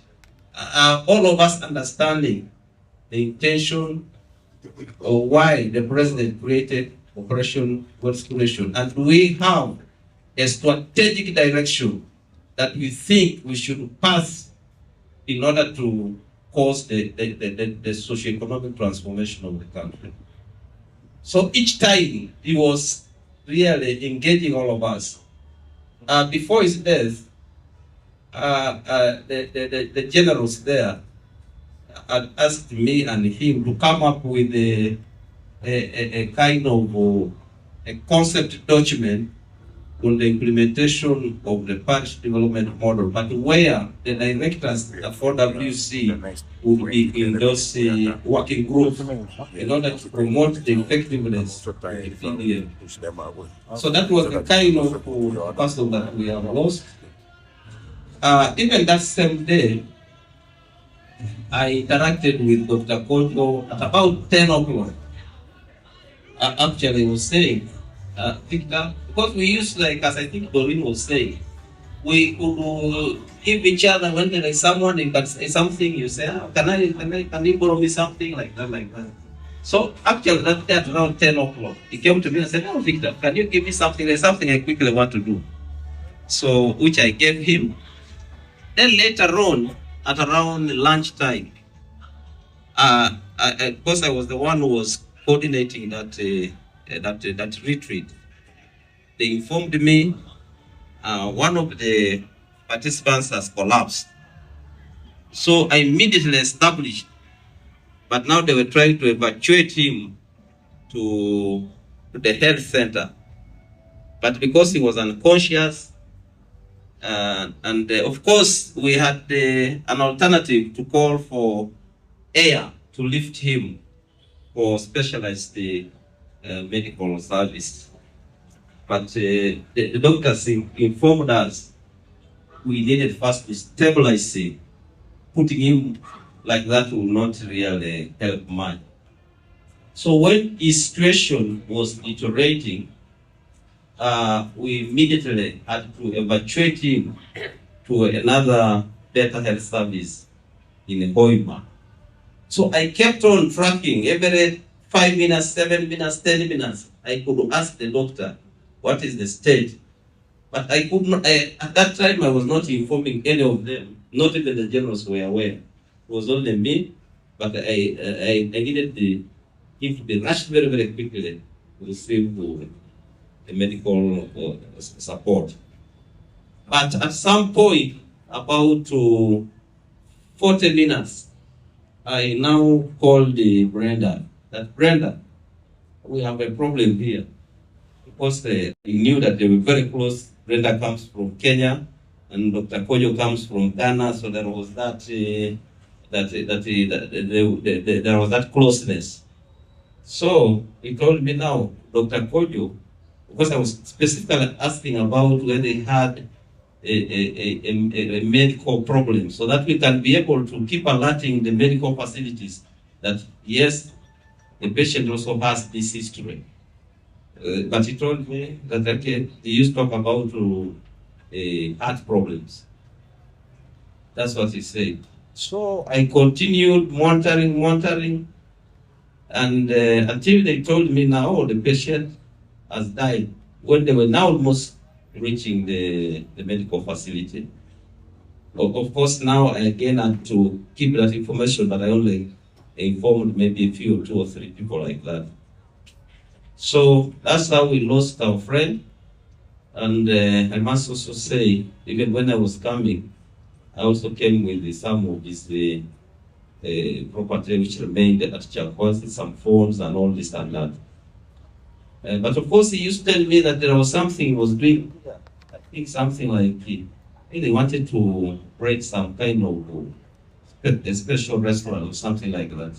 Tell me, I'm putting money here, I'm putting there, money there. So that is the doctor we're talking about. So recently, because of what we are talking about, the strategic future of this country, so we have been on the local budget consultative meetings. So they wanted OWC to nominate all very senior people competent to process the local government priorities in order to have them aligned to the national vision of the country. So the leadership there chose Honorable Kataike, who is representing the Central right now. I was selected to represent the Eastern, and Dr. Kojo was selected to represent the Northern Uganda, and then Mateka was to represent the Western Uganda. So we're supposed to have finished that thing, the course that we are doing, the retreat, and after 2-3 days we will be able to now go to these engagements. But unfortunately we lost him. But I want to, so when that happened, immediately, because we knew the kind of processes that would be required are enormous, so we had to ask one of the officers to quickly leave the course and to come back at the headquarters to continue with other engagements. So maybe I allow first the Kale to stand up. So Kale is the administration officer. Kale is the one who quickly now evacuated the body from Koima to Congo for those processes that have. But I must also tell you that this Kale here is very, very wonderful officer. As we are speaking now, he has assembled all the necessary documentation, all that are required. He has done that, including all the consultations with the funeral homes, including even the requirements, the financial requirements. All has been computed. All the documents, the passports, the death certificates, all have been organized. He has organized them. And yesterday, when I was in Eastern Uganda, he sent me the copies. And to see whether I can have an input. So I want to report, as we are speaking now, all the cost centers have been costed by him in proper consultation. I think also from the Canadian community, he also helped him to do the other one, from the embassy. So all the documents are there, and from the financial requests, I'm seeing about 20,000 US dollars. That's about 75 to 80 million. So that document yesterday was escalated to General Sally in that proper format, and we want to reiterate, because even when she came, I was the other side. He told me, hey, the daughter is saying that he is going to be buried here. I said, that happened. Why? Then he said, I don't know why. Well, then I wanted to talk to her, but I did not, because I had a lot of the game. So the leadership of OWC will do all it can, all it takes to ensure we give our colleague the most befitting send-off. Then the other one is, because in the same time, we also lost another officer, a Lieutenant Colonel. So we lost the Lieutenant Colonel when it was around about 10 o'clock. So around 10 o'clock, I think he was diabetic. So when he came out, he was trying to go to the medical facility. But unfortunately, just as getting out from the dome, he just collapsed, and the foam started coming, and he just died instantly.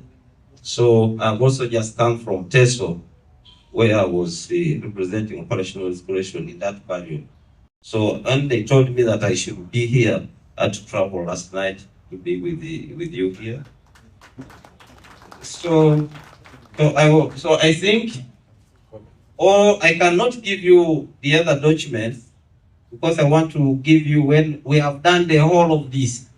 Yeah, but I want to say that from the examination, the diagnostic examination, very, very specialized examinations, testing has been done, and they found that he had a history of the heart disease. And this particular one, he died out of the cardiac death, what they call cardiac arrest or cardiac heart death. So that's what that's the cause. And I've also done my internal consultations with the colleagues and the others. So they also tell me that he really used to have those problems. So that's what the postal is. So Dr. Kojo was a specialist. I think he was they call backstopping expert. Backstopping, when a project is not doing well and you bring it to his attention, he can, I think, say, restart. Yeah. So, a very, very good specialist. And we have lost a colleague. And he was a person, was symbolizing, he was a symbol in operational exploration. First of all, because of his nationality, and then two, because of being a consultant. Oh, when we're in the meetings and Dr. Kojo rises up to speak, you really find him speaking fire. So that was the kind of a person that we have, even his accent alone. So when we are having these meetings, Dr. Kojo is really of a class apart. And so when I was talking to Honorable Katake that day, he said, hey, so we have lost Kojo. He said, we have lost this small, we have lost this boy, very intelligent boy like this. I think that's what she told me. I think you have lost this very intelligent boy like this. So when I called one of the generals that had remained here, the chief staff officer, I called him and told him that, oh, we have had this problem. He said, Colonel Victor, you are pulling my leg. Why are you pulling my leg? I said, sir, it has happened. So immediately he directed his file to be accessed, and I think that's why they found the details. Then later on in the night, he sent me also the details. So, but there were also other people that were communicating with me on the same issues. So we shall also, this has been done by the Pan-African and the Ghanaian members and colleagues, but operational exploration on top of what we are going to do in terms of transportation, we shall also have an event like this one. We shall organize it ourselves, and we shall also have friends that will also make the individual contribution. And I will request then, admin officer, so what you can do, you can now run in our pages for officers and the staff to make their contributions. Why we stopped the other time, first of all, we did not know how the burial arrangements will look like. And then two, we didn't want to run the list concurrently. So that's why we stopped. So we can now do it. So OWC will also organize something like this. And then, like as Ambassador was saying, yes, at some point when we have concluded this, as we are moving towards the conclusion of this, we shall also arrange officers who will accompany the casket for a burial. So for now, that is what I can say. And I will now, of course, shall communicate very quickly on how the transportation is going to be done, because Kali and others, and which of course I also saw, I think went to General Service. So we shall now communicate to him and providing the agency the matter requires. So even when George was talking about, when George was coming, George had a very, very big problem. His problems were too big about the cassava value chain. I said, no, let me bring Dr. Kojo on board. And I think they proceeded well, and I'm very happy to hear that this project is moving forward. So with that, may his soul rest in eternal peace and eternal glory.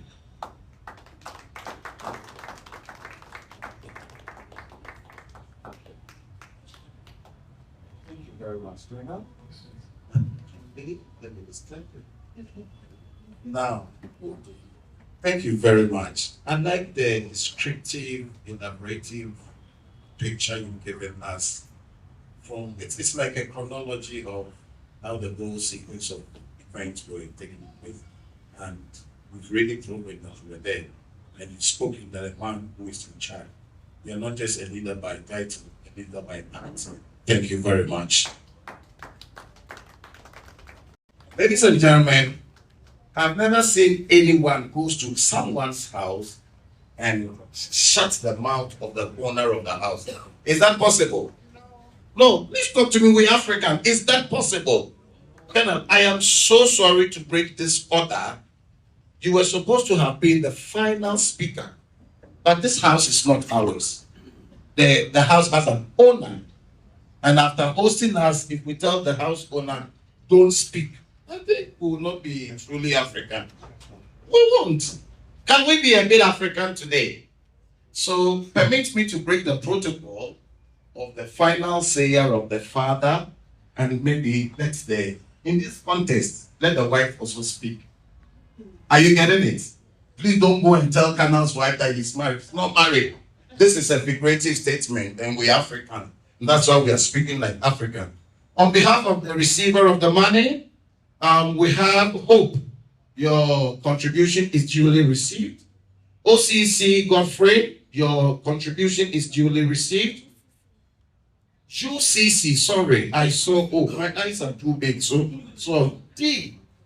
DCC, hey, whoever wrote, Christy, please, I went to school, write well so that I'm not disgraced yet.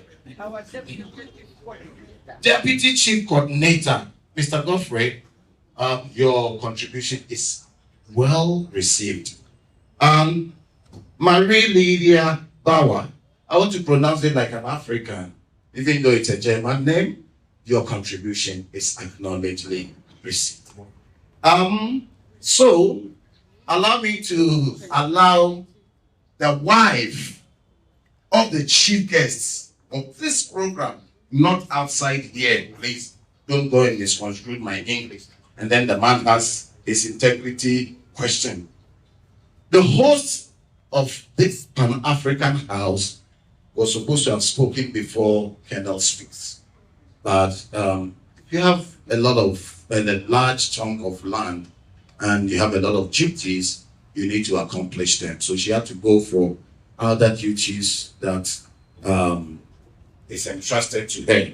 We have Dr. Grace Kabayu. Have I mentioned it right? Really? Okay. So the Executive Director of Pan-African Women's Organization to now, this place being her house, to speak to us. Thank you.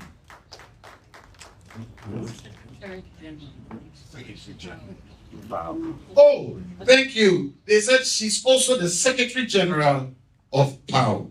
And I've also duly seen the wreath there. And so after she speaks, I'll now let everyone come and lay, those who brought the wreath, to come and lay the wreath right here. Senior Presidential Advisor. And Senior President. Mama, you are not easy. Mama, welcome. Sorry. Thank you very much, Comrade Moderator. I'll begin by apologizing. I did not come late.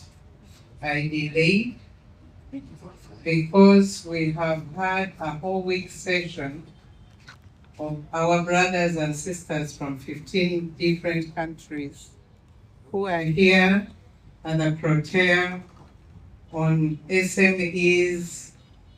And actually I was asking why wealth creation was not part of it. But this meeting was ending today and we're co-hosting it with AfriCZIMBA, Africa Leadership Forum, and the Pan-African Women Organization. I've just left them winding up, and I had to come here for Kojo. And allow me to correct the moderator. This is your home. This is your home. It's for all of us. And Kano is not my husband, but he's my son, with due respect. So let's just feel at home, because I know that Comrade Kojo would have loved that. When we start talking about Kojo, I beg that we will not institutionalize him. This is a man who was borderless. Yes. This is a man, despite his education, his capacity, intelligence, wisdom, and understanding, he would interact with those tomato vendors outside there. Kojo actually lived the true picture of Pan-Africanism. He never misrepresented Comrade Kwame Nkrumah. You cannot hail from that country and do things wrong.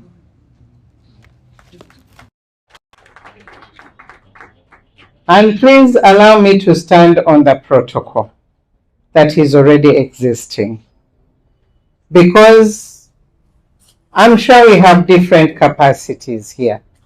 And I know that you are all great in every way, but we have a greater brother here whom we are all respecting today.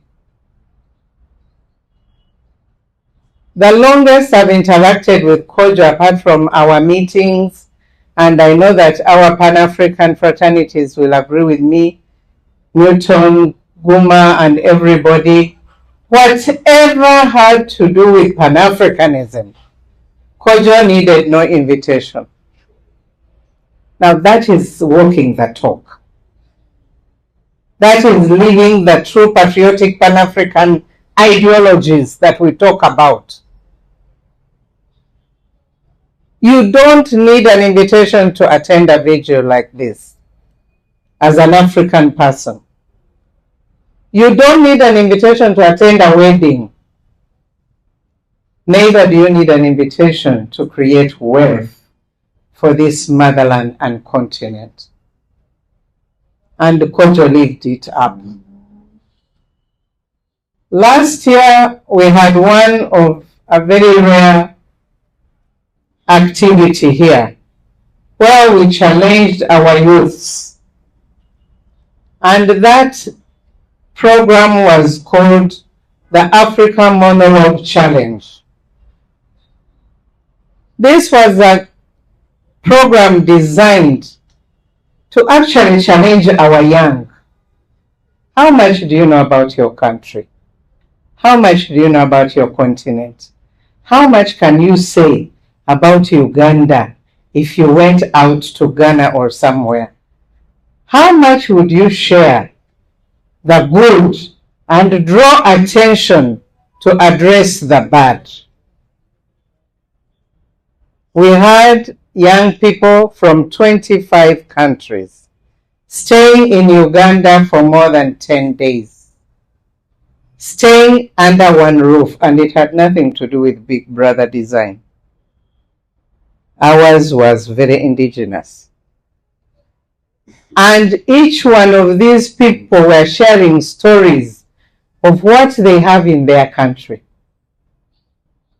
And yet there are some people who go out there and they compete about how bad their places are.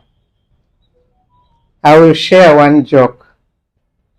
Some East African countries were attending some competition somewhere. And one of them said, you people, you're talking about running this race in 5 minutes. In my country, we have a with one wooden leg, and he can run this in record time. Then another one said, yours has one wooden leg. Mine has two wooden ones. And he can run this place in record time. Then another one looked at them and said, you are talking about wooden legs. We have one with a wooden head. And he wants to be president.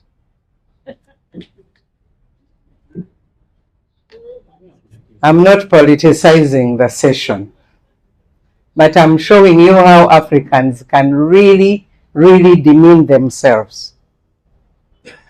Talk about the River Nile that feeds the rest of the country.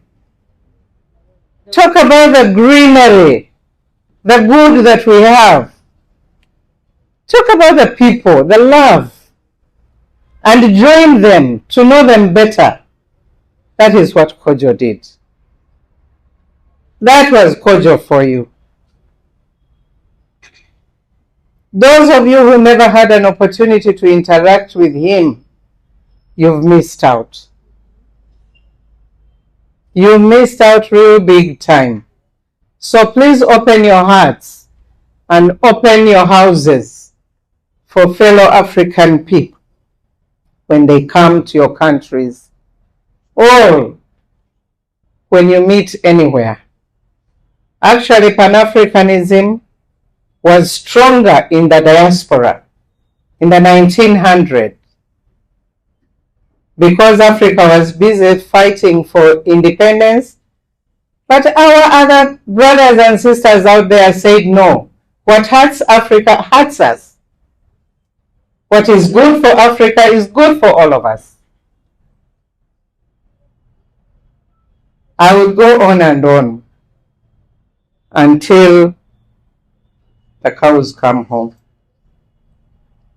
But allow me to thank and request the representative of wealth creation, Kano. Please thank the general for us.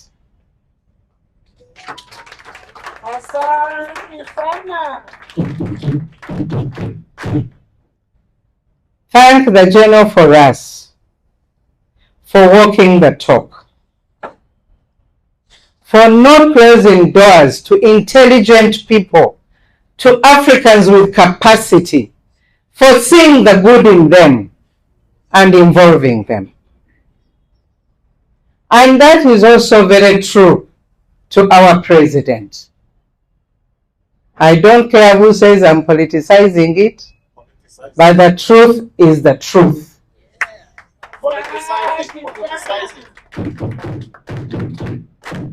By the way, who says politics is bad?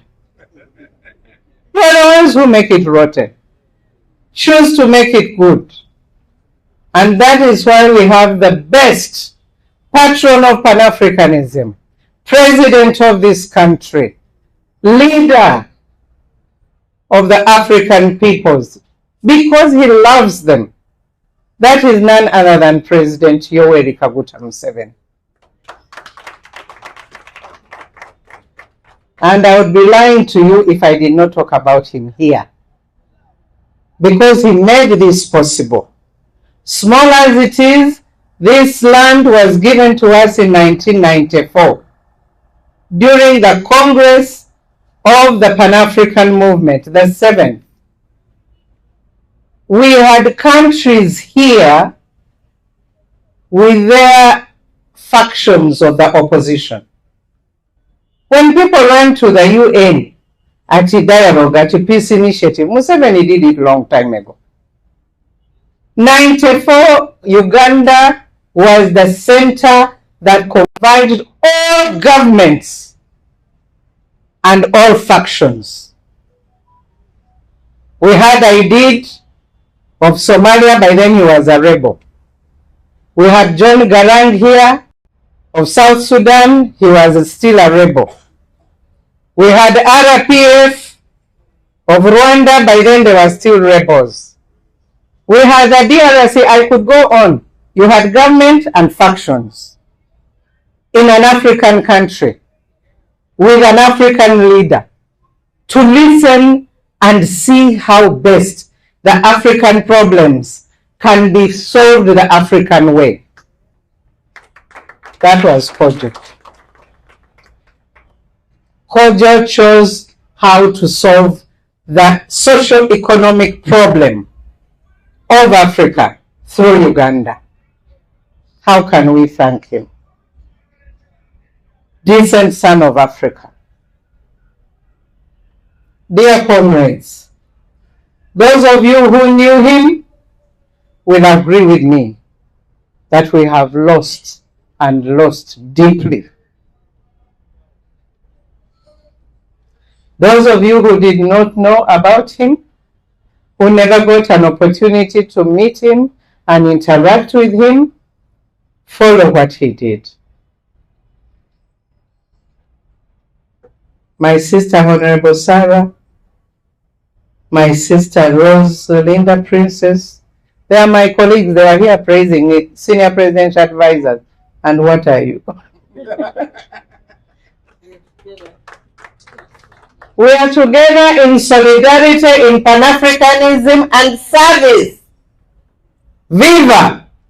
Viva! Viva Africa! Viva! Viva Kojo! Viva! Viva mzee wa taifa la Uganda! Viva!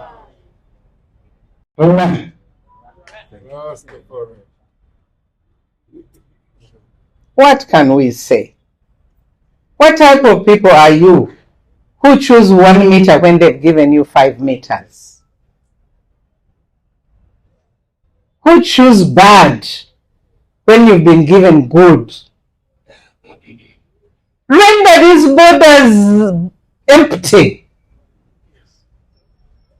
I've just been preaching to 150 other people. These other people indeed. Hello. Huh? An angel has agreed with me. These borders, they are artificial. You are not part of them, their creation. When meetings went on in Berlin, where were you?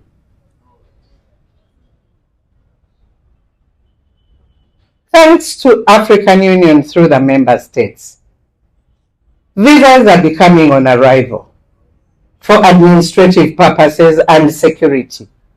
Wait for us in South Africa. Yes. It is coming. I've just come from there and you know it. I don't understand people whose monument we have here. Those metals you see there are of our fallen comrades of the ANC. Kaweweta, where our comrade passed, is a memorial college and institution. Kano. I'm very blessed to have been part of that. The initiation with Winnie Mandela, when the MK combatants were training in that place. I thank God. Somebody will say, ah, you the old people, step aside. You are chasing away wisdom and record. Why don't you walk side by side and tap from it? We are here to back you up. We are not here to fight you. So now you can see what supporting the ANC has done. We have a whole college, infrastructure, center of wisdom in Kaweweta, which was a bush. But it is also very sad when our brothers down south are busy hunting each other down. They forget that Uganda actually was the hub and center of their training. When President Museveni said, if AU and the UN is not supporting Somalia peace initiative, Uganda will do it. He moved into Somalia alone. A few months later, Burundi joined us. You imagine being joined by Burundi. having very little, but committed to join. So please, go everywhere and mobilize each other. We are stronger when we are unified. We are stronger when we are together. We are stronger in solidarity. Don't all of you feel stronger now in loss of Kojo? Because we've gathered together to mourn. Let us gather together to do what is good.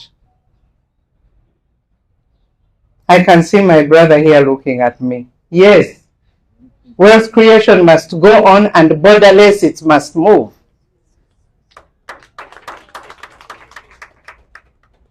So don't sit here and lament. In Pan-Africanism, we say don't agonize. Organize.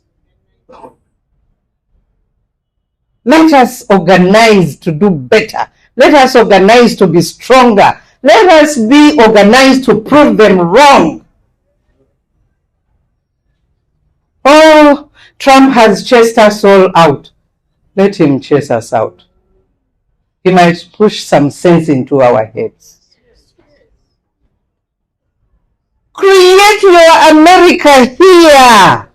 It's doable. It is doable. My daughter here. It is doable.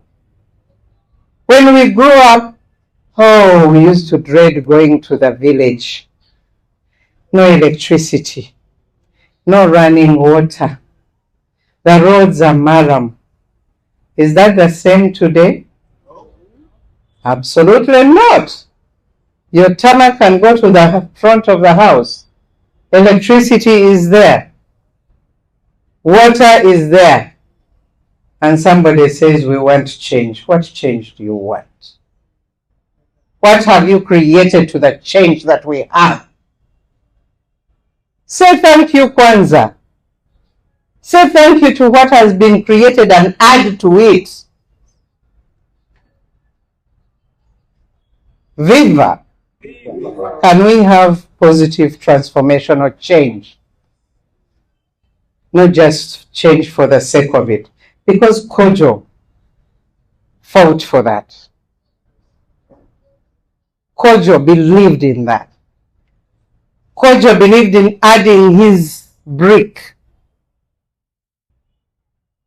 I have done my part. Have you done yours? So in his memory, and for the good of Africa, can we each add our brick and do what is good for our continent and Mother Africa? Viva Kojo! Viva! Viva Uganda! Viva! Viva Africa! Viva! May you rest in peace. Incense. I'm going to put a red. Oh, you're bringing your red. You drop it here for us? May I have my red? Please. Now, can I have it? As she is requesting for her wreath, we would like to have the representative of the Ghana consulate to also have their wreath, and then the Ghana community to also have their wreath. Honorable Sarah and Rose, is there any representative to carry that for you? Let me designate. Oh, you'll get it yourself. Please do, please do. Then we have the Non-Humanitarian Development Agency. Please speak your brief, and then you follow our Pan-African mother, respectively, and we lead the wreath.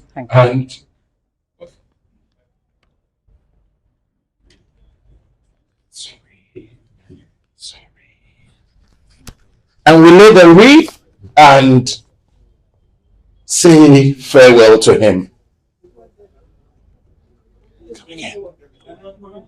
Ghana community, who, please, so, please hold on there, hold on, please hold on. Salongo, please, I will need your help to come here. So we'll pass here, we'll go like this, then we can pass here to go. So let the Sorry, I know it's hot by now. No, it should be this way rather. So this is the entry and this is the exit. Please do that for me. The entry, you reach here, you lay the wreath. Then the exit, then you can sit. This is from Honorable Sarah and Rose. Oh, sorry, Honorables Sarah and Rose. Honorables. Shall we have the Ghana community also coming? No, Ghana Consulate. Ghana Consulate. Thank you. Yes. You go that direction, then you exit on that side. This is from the Ghana Consulate.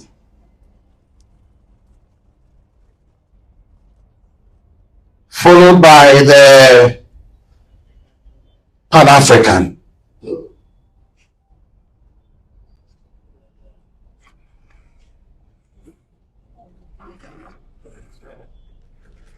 Yes. Yes. Get a good space for it. Thank you. We have the Nile Human Development, right? Humanitarian Development Agency. You can sit and sign.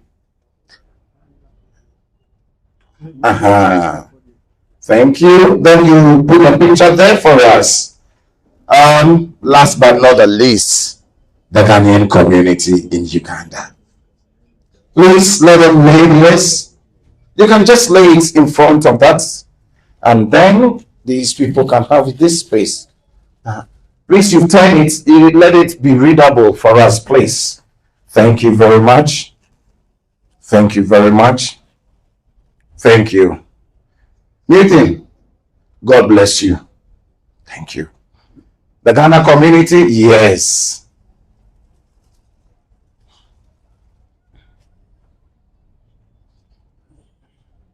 The Ghana community, thank you very much. In the next, I can assure you in the next 5 minutes, we are done. So, there is a saying in the Ghanaian adage that if you have a big mouth,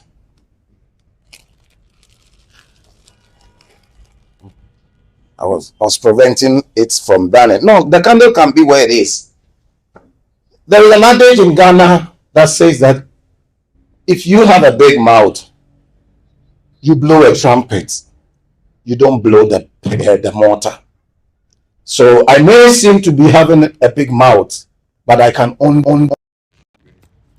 But are those who have the capacity to blow a mortar, and therefore I would like them to do the needful without being intercepted. Let me arrange it for you now. Without much ado, shall we welcome Amanda. Amanda. I'm hearing that I prefer my surname Akosia Ablode, but now they are giving me English. Kojo doesn't even like English. The English name. Akosia surname Ablode. Come and speak, and then you do the final vote of thanks. Whenever you do whatever, that's your case. This one is your case, right?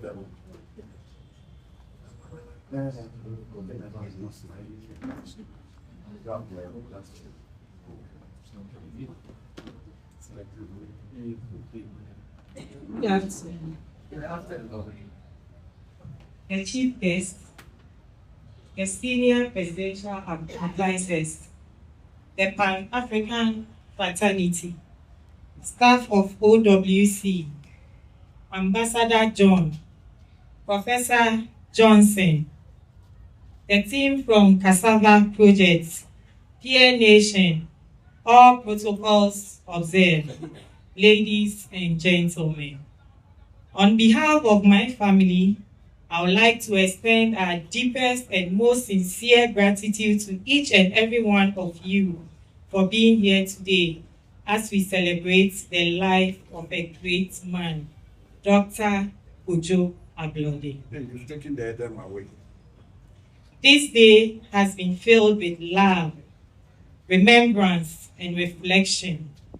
Though we gather with heavy hearts, we are also uplifted by the strength of community and the shared memories that have brought us together. First and foremost, I would like to thank the Pan-African fraternity for standing with us in this time of remembrance. Your unwavering support and solidarity, deeply rooted in a shared vision for unity and empowerment across the continent, meant a great deal for my father. He believed strongly in the values you uphold, and your presence here honors his passion and commitment to the Pan-African cause. To the team from Operation Wealth Creation, thank you for not only being his colleagues, but also his extended family. My father took great pride in the work you did together, empowering communities, transforming lives, and building a better future. Your presence here reflects the respect you shared, and we are truly grateful. To the Ghanaian community, thank you for embracing my father as one of your own. Your love and your cultural kinship brought him much joy and connection beyond borders. We deeply appreciate your prayers and heartfelt tributes today. We sincerely thank you all for your generous contributions, your invaluable expertise, and your heartfelt collaboration. And to everyone here, friends, neighbors, extended family, and well-wishers, we cannot thank you enough. Your calls, messages, visits, and presence have been a source of immense comfort. Each one of you played a part in my father's journey, and today you've shown up to celebrate the legacy he leaves behind. Though he may no longer be with us in the physical, his impact, his values, and his love will live on through each of us. Once again, thank you all for being here today and for honoring the life of a truly remarkable man. May God bless you all. Thank you. Thank you. Thank you so much. A vote of thanks go to Ambassador. Thank you so much, Kendall. Marinda, thank you. Captain Nicholas has been working with me tirelessly on this issue. I was scheduled to move the remains today at 3 p.m. and then it failed. So I'll beg Kendall to push harder as our arrangement has been made back in Ghana. I think you just receive a message. Those who has to receive the remains are really on the standby. And the pain of it is that they are procedural. And when we have the relevant approval and we don't step out, we have to restart the schedules again. So Operation Wealth Creation, I thank you, Captain Nicholas. I thank you, you are a true administrator. And then I thank the Ghanaian community. I thank Mama. Mama Kojo invited me on African monologue. That's the first day I saw you. MK just scheduled me that you see Mama is performing and she's well represented. Thank you so much for showing up. This is the second time I see you. And you have to localize the African monologue again. Yeah, thank you, brothers, Ghanaian community, well represented. At the end of the day, we are not scammers. Kojo has really said that. He invited me when I was in Dubai as a satellite. I'm holding a satellite office for the president of Ghana. And he said, you come here, we have a lot to do. Currently, asset-based, sovereign asset-based protection has been already launched in Zambia. We have a satellite, a diplomatic desk in Zambia, which has been Kojo's brain, serious brain. And then we were trying to divert from the World Bank IMF money to introduce school and Islamic compliance loan, which would correct the deficit in Africa. And all this has been Kojo's brain, which I'm promoting. Thank you so much for well represented. I would urge you to follow us to Ghana and do the same thing, because we are an scapegoat. Ghanaian even don't recognize us as you guys do. So, Mama, Kennel, Ambassador, you've promised that you are coming to Ghana. Come and speak for yourself, so that at the end of the day, we will also be recognized. Thank you. Thank you so much. Thank you very much, everybody. Now, Marcus, don't sit now. Yes, of course. That's why I'm not asking 36 now. In the African culture, send off, all of you see people give money as a send off, and it is called mabugo. Now, the back cloth you saw me holding here is called lubugo.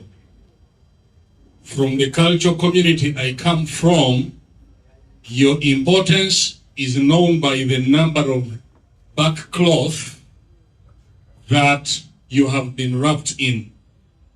The science of the back cloth is that if they put you in 200 back cloths, you will be like the Egyptians buried in those. You'll be found there 200 years later. So that is part of the importance of the back cloth. But this back cloth you have seen, we were saying invocations on the incense that we were putting here, and then we were putting the smoke to go into the back cloth. This is our burial signature. This is our burial gift. When they are putting him there, it is okay, you can wrap it on top of the coffin and put him down there. This is the African prayer from Uganda. I have wrapped it in here with all the smoke and all the prayers and all the invocations. Please bury him properly like a warrior African king. Thank you very much.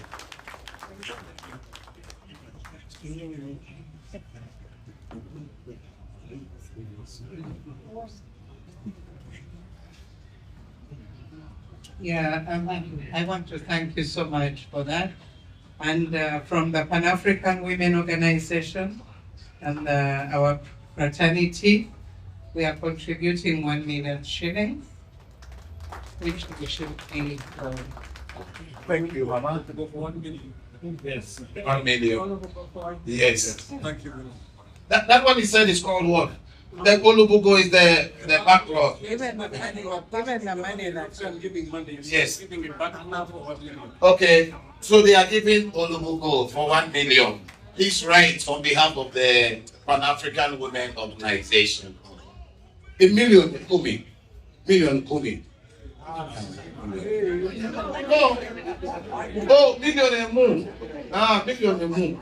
Yeah, I was going far.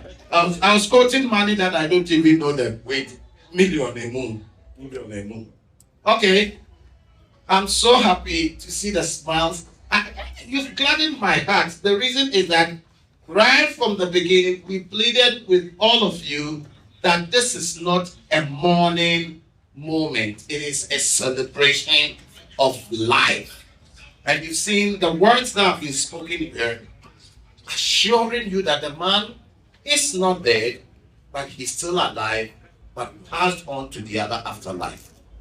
Kojo, please prepare the passage for us. 200 years from now, some of us will be coming. So that, let's finish the Matoke, Le Monde, and Muogo. Let's finish them here. Then we'll join you there so that we'll be with the ancestors. Some people are saying Gary and Wachi and Chico Solo. Kojo, you take the lead. Be the chief guest. We'll finish our food and we'll join you very soon. Thank you, everybody. And whichever way we start, we cannot end without God. That's exactly what I'm coming to. Whichever way we start, we cannot end without God. Whether you believe in... The one beautiful thing is that, Papa, people say they don't believe in God, but they say God.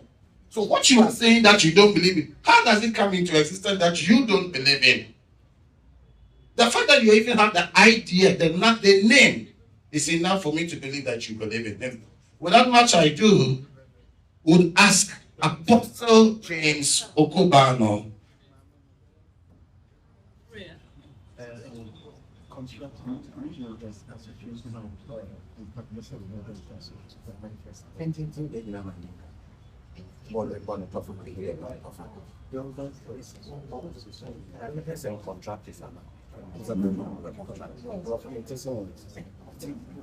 Sorry. Thank you very much, sir. My attention has been drawn to an oversight that I have done because I'm the chief operator here. Any mistake that happens falls on me. I've been told that Contractors and Builders Association have a representative here, which was an oversight on my side, not to have acknowledged. Please forgive me if you are here. Is that you, beautiful woman? You have sat there. Okay, please. She's the president. Yes, that's what I'm trying to say. That, please, I am sorry. I am so sorry, Madam President. At least you just say one word. Thank you so much. I stand on the protocols already observed, and I'm called Mrs. Kiara Bintam Kuranga. I'm the first female president of the Contractors Association in Uganda. It's called Uganda National Association of Builders, Suppliers and Engineering Contractors. And earlier this year, with our mama, Janet Museveni, we launched the Women in Construction and Infrastructure Ugandan chapter. I really wasn't prepared to speak because they've warned us that this is a celebration, and yet I felt that my heart is heavy at the loss of a son of the soil. So thank you all for being here. Thank you for giving me this opportunity to say hello. Through Dr. Kojo, I got to know a number of people at OWC. I got to know Douglas, and I got to know through them everybody here. And Amanda, our sincere condolences to you. We had been doing a number of things, as they told you. Dr. Kojo was a man of many hats, and even in the construction and infrastructure sector, we were beginning to beat on Dr. Kojo's brain to see the things that we can do to enhance in our sector. He was very instrumental in advising me to even become the first female president of the association.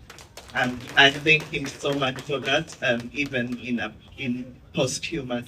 I really don't want to take so much time, but I'm honored to be here and to say a few words on this day as we send off our brother, Dr. Kojo. And thank you so very much for making this possible. He was a man who loved people, like it has been said. He not only knew me, he knew my husband, he knew my child, because he was that kind of person. He became family when you got to know him. And I bring condolences from my home as well. My child was unwell, so my husband couldn't join us, but we bring condolences. I bring condolences from the Contractors Association, from the Women in Construction, from our circle, the UNAPSEC circle, that he was trying to help us to align. I pray that God will bring us another Kojo who will be able to step in that gap that he's left us with. May his soul rest in eternal peace. Thank you. Thank you very much, Madam President.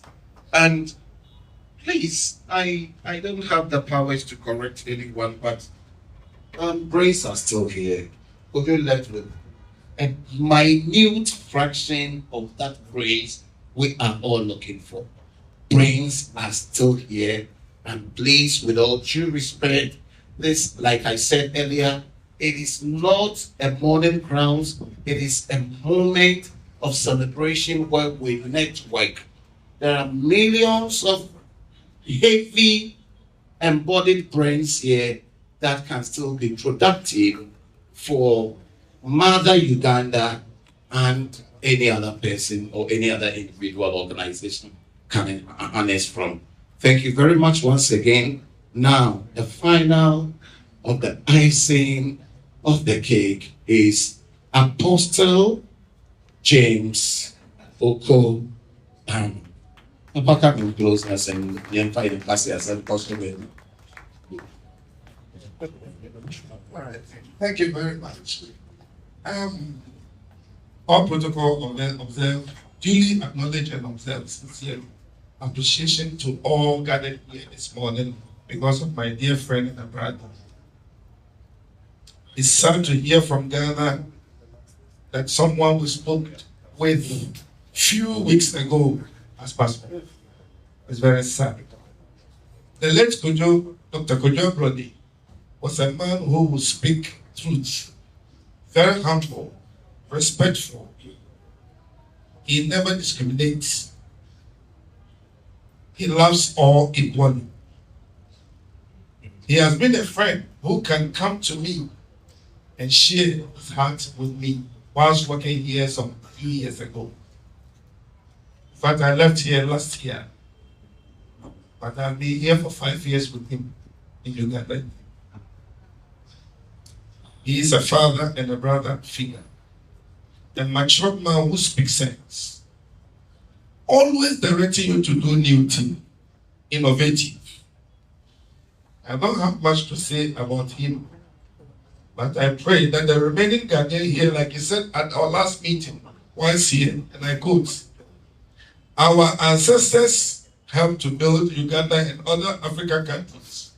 May we also contribute our part so that when we leave, others will talk positive about us. That was the last statement in our last meeting. That our fathers laid a positive foundation here in Uganda. And we should do our part so that when we leave, our legacy will remain. Unquote. We will keep the flag of Ghana high, very high, on this soil and everywhere in Africa. Honestly, in every field of our training to make Uganda and other Africa enjoyable. Dr. Ablode, rest well. Rest in peace. Fare thee well until we all gather again at where you are currently, where our eyes cannot see you again. Condolences to the child and the family and the Ghanaian community and all organizations here in Ghana. We wish you all the best. I know that his funeral in Ghana will be befitting because we will all be part of that funeral. May the Lord be with us all. Thank you for coming. Thank you for gathering with us. And your rest here will not be in vain. I pray for new strength and new health and long life for all of us. May we be on our feet. Let's please as she prays finally. There's a land that is fairer than day, and by faith we can see it afar. For the Father with over the way to prepare us a dwelling place there. In the sweet by and by, we shall meet on that beautiful shore. In the sweet by and by, we shall meet on that beautiful shore. And so, God Almighty, we want to thank you for the life spared on this African soil. A life well lived. A life that has imparted many. We are praying that every legacy he has left on this land will flourish. And future generations will come to hear his name. And together with the living, we'll give glory to God. And all that's gathered here, we pray for good health, long life, and prosperity. God bless our land and bless Africa. Bless those who will convey this body from here to Ghana.